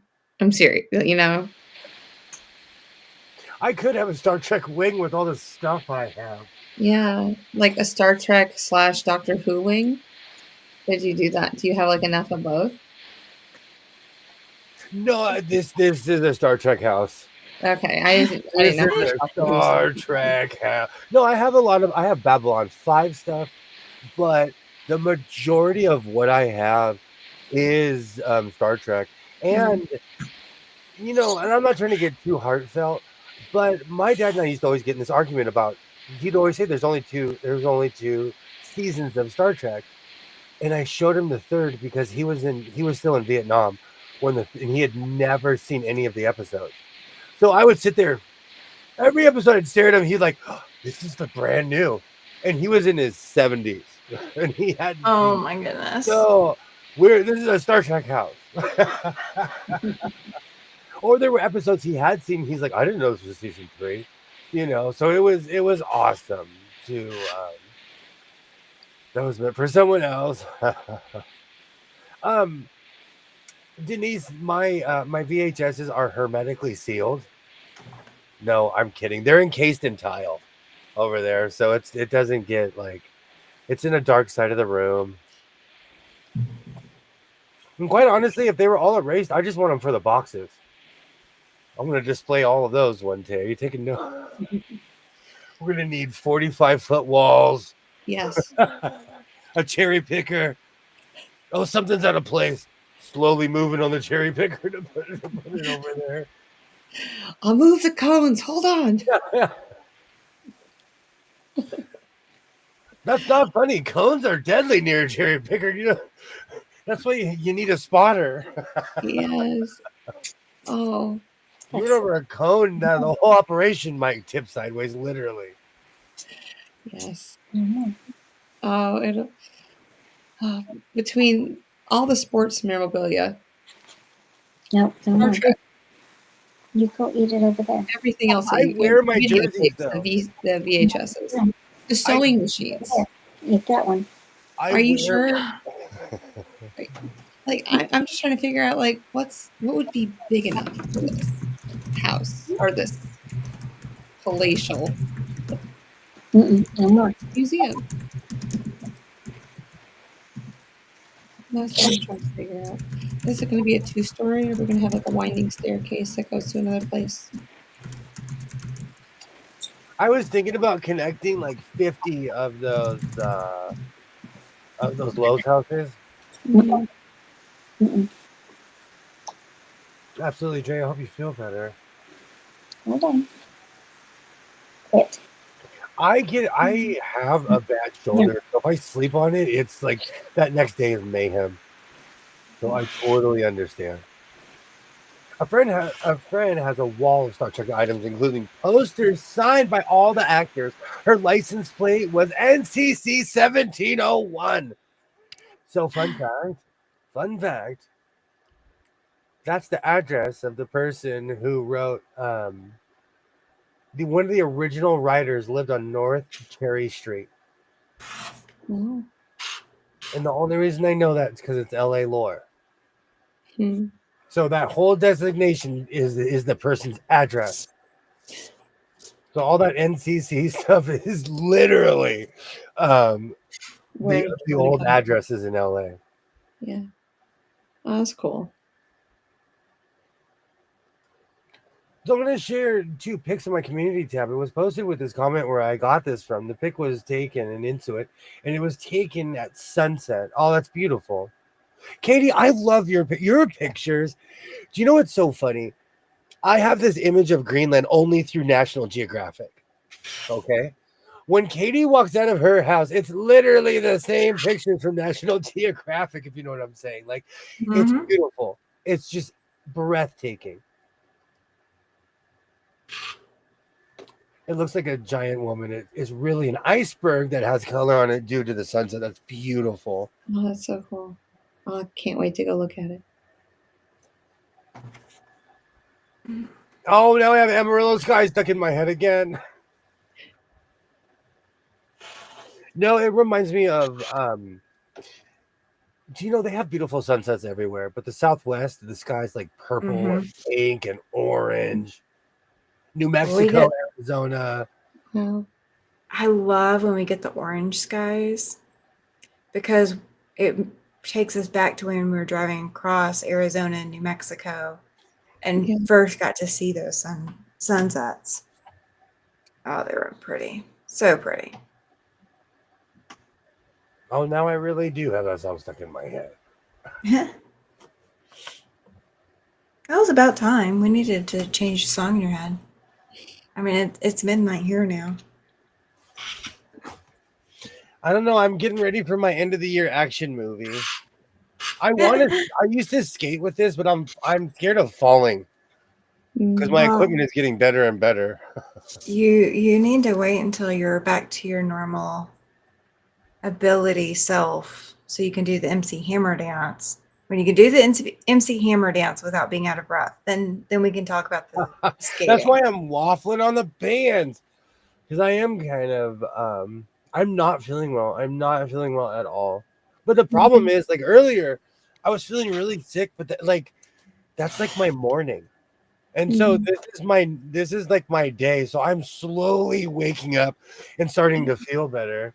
But it's because I don't sleep at night. Yeah, you always feel the worst in the morning. Like everything's has to move again and crack, popple, and pop. But we are getting to that age, aren't we? Yeah, kind of. Kind of. I am. I have breathing issues. I wake up and it's like rebooting a computer every day. And quite honestly, I should stretch way more than I do. I should stretch I should get out of bed and start stretching at my age. I have to stay in bed for like a good most of the mornings. Like I couldn't do it this morning, but I stay in bed for like a good 30 minutes while I wake up and I let my body not have to stress. Yeah. I agree, Katie. Like, you know, and you know, I'll rescind that. It doesn't matter where you are. Like, the sunset is beautiful. And to someone who's seen it on the East Coast only a few times, it's weird to see the sunrise. I'm sorry, see it rise out of the ocean. It's weird because where I'm from, it sets in the ocean. I love watching the sunrise and over the ocean. It's beautiful. I've stepped up my equipment, Katie. That's my same old camera, but I got a better microphone and a light that Twitty McTwin will fight me if I turn on. It's blinding. It does not need to be on pointed at your current camera because the rest of us suffer. $9. I got this for $9 on Amazon. Yep, it's beautiful and it's very bright. I've seen it in the wild. It's so weird when I walk around with this. People treat me different. They act like I work for National Geographic or something. You know, you're suddenly a movie producer. No, they just don't know that your movies are like shorts. In Vegas, this lady walked up to me and she's like, "I'm not trying to be rude, but you really take pictures?" I was like, "Yes." She was just like shocked. I'm like, "No, I'm just walking around with this. My camera gets the chicks, which it doesn't. But it kind of made me laugh.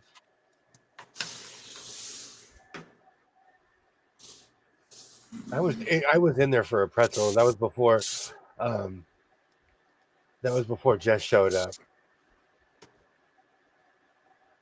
Huh? I had to do stuff before you showed up, Yeah. In that last hour before you showed up, I went to that mall that only has 3 lids. Oh, I know. How dare they only have 3? I have a Canon, but I have a Canon, but I need additional hardware. So that is why I asked. Oh, Katie, all of this is affordable. I got all of this on Amazon, and all of it, except for the microphone, I stepped up a little bit, is under $10 each.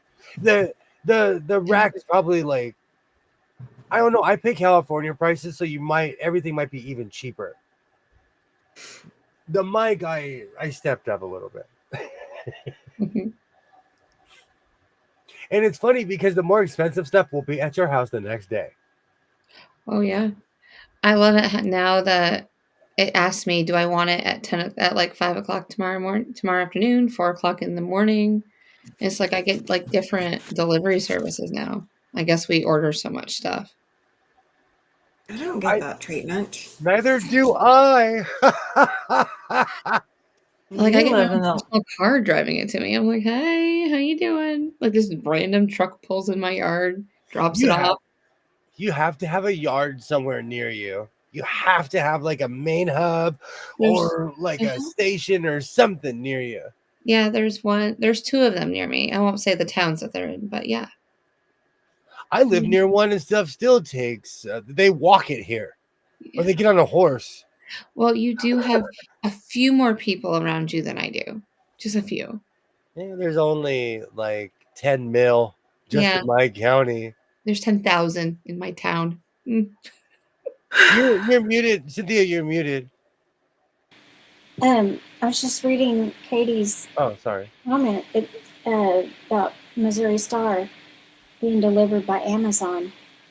Wow, yeah, that is odd. But maybe they're so famous that they use Amazon as their delivery service. Yeah. Well, I think so. I mean, so somebody is sending me something, and it actually got delivered today, but I did not go out to go get it. I'll go get it tomorrow. But they mailed it to me last week from Casper. Interesting. And it's going to my so there's a couple of towns outside of Casper. My P.O. box is in Mills, and that's just one of the outlying towns. And it's taken a week to go from Casper around and around and around to come back to Casper to be delivered in Mills. It's becoming common. That reminds me, thank you so much for bringing this up. I hope my hat enjoys its time in Avondale, Arizona. Oh, is that where it is right now? It's hanging out. I could have driven there and back. Like, I'm not kidding you. I could have driven there and back today in the time that, like, that's Monday, like, right? That's a 9-hour round trip from my house. I could have been to Avondale and back. Does it say it's still going to get delivered on Saturday? Yeah, it's still saying Saturday every time I check. There's no way. They're not going to hold it for like 5 days over there. I think they like walk it. So it went from New York and then it went to Texas. Now it's in Arizona. Yeah, they're doing the Pony Express. They got it in their bag and they're riding their horse over. Oh, they're waiting for me to come pick it up. I have to sign for it. It can only be delivered by, yes. Katie, I think Missouri Star is so big that they have their stuff at Amazon. Yeah. Like, I bet you can go on Amazon and order Missouri. I don't need a new habit. Here, I'll look. Well, I think you can actually hire Amazon delivery service. Wow. I didn't realize that was an option now. Neither did Well, I. not for us general people, but for businesses, it might be. Yeah. But isn't Amazon in like UPS stations too? Like you can deliver your Amazon to the UPS. So. Not Go here. back to Amazon. Not here. They are stiff competitors. We still have the brown truck. We have the United We States do Postal too. Service, and we still have. Matter of fact, it's awkward when the UPS and Amazon guys show up at the same time. Kind of like a Pepsi truck and a Coke truck show up at the same time. Did you know the top of the UPS truck is white? Oh, don't say that because now I'm gonna have to look. They're Stop. so huge. I'm on a 3rd floor apartment. I'm gonna check my Oh, camera. the roof is white. No, I have Yeah. a camera mounted on. I have a camera mounted that's semi high, and I bet I can catch the top of a FedEx. Yeah. No, not. Don't worry about FedEx because their whole van is Oh, white. UPS. Look at UPS. Yeah. Well, the top of buses are white. Not And all of them. FedEx is unaffordable. Yeah. No joke. They need to bring back those $5 boxes. Does anybody remember, like, all those companies had anything you can fit in a box for $5 and you could mail it? Yeah. Mm-hmm. I miss those days. They need to bring that back. I sent a package from Denver to Cheyenne. It went around half the western United States, back to Denver, then to Cheyenne. Yep. Oh, that drives me mentally. This is why I told Jess it's bad for me to check tracking. I'm not kidding you. I could have driven to Avondale and back. I could have got some really good food because Arizona has great food. Well, Denver is 4.5 hours. So my package took all day to get from Casper to Denver in a truck when it would have taken me 4 hours. Then it got back on a different truck to come back to Casper because then it has to be delivered out to Mills at that point. But a previous package went all the way to processing plant before, which would be Denver for you probably. Well, it is now because we don't have one in the state. Yeah. One of my previous packages went from Casper to Denver, came back to Casper, then went to Billings and came back. Then had to go back to Denver for resorting to come back to then be delivered. It was a mess. It always bothers me when I order something from Oregon and it has to go to Texas. Why are we going to Texas? Texas is really far from both Oregon and California. Are they flying it to Oregon or are they flying it to Texas? Well, I used to order a lot of patches, and like punk rock and a lot of that stuff doesn't exist anymore. And so the only patches I could really get were from England or Oregon. Oh, okay. And sometimes the patches from England would get here faster than the patches from Oregon. Crazy. Because they had to go through less extra red tape. And they wonder why, well, this was the postal service is going under. Oh my gosh. I'm not kidding you. Okay. The United States Postal Service, I didn't know this. They lose like 25% of their mail.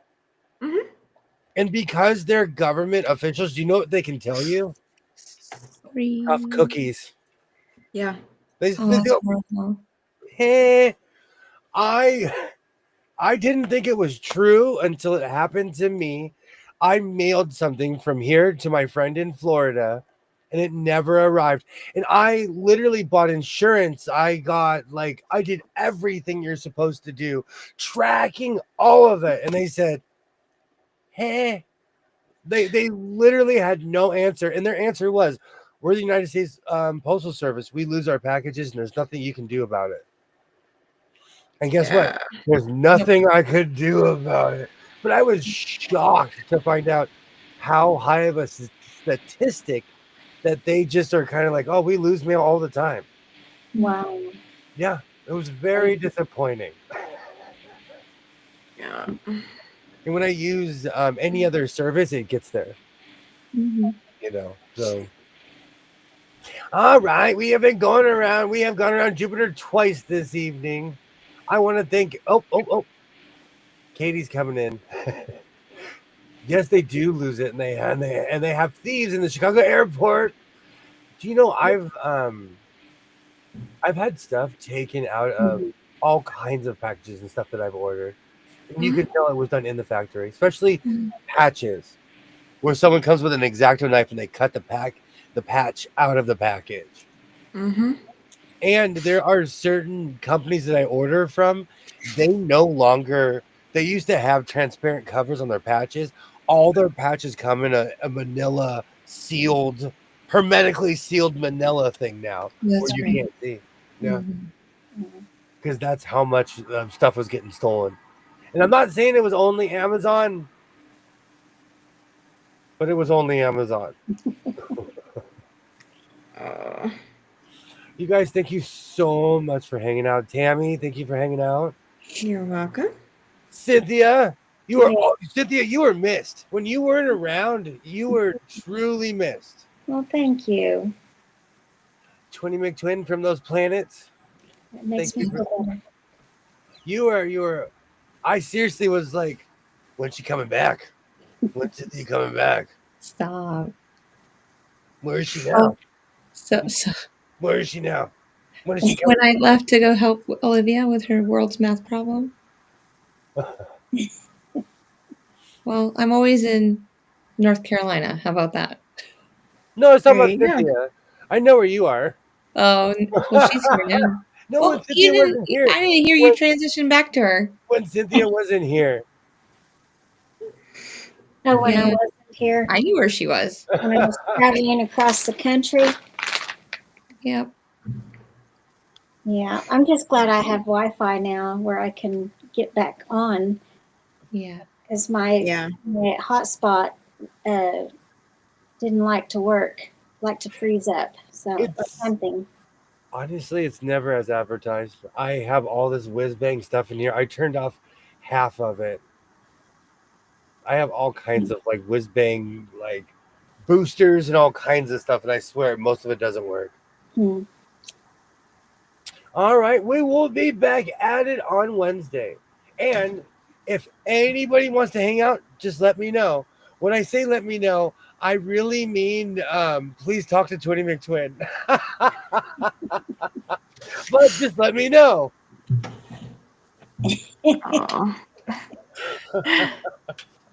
Thank you so much for hanging out. For anyone who watches the replay, you guys are absolutely awesome. We'll be back at it on Wednesday, and I'll have something spectacular. So as always, I seriously want to thank you. I can't believe I'm still here. Every time I look at my subscribers, I am so grateful. And honestly, after all this time, I really truly can't believe I'm still here. So I thank everybody. And Katie, bam, Katie will be here. Katie will be here on Wednesday. On Wednesday.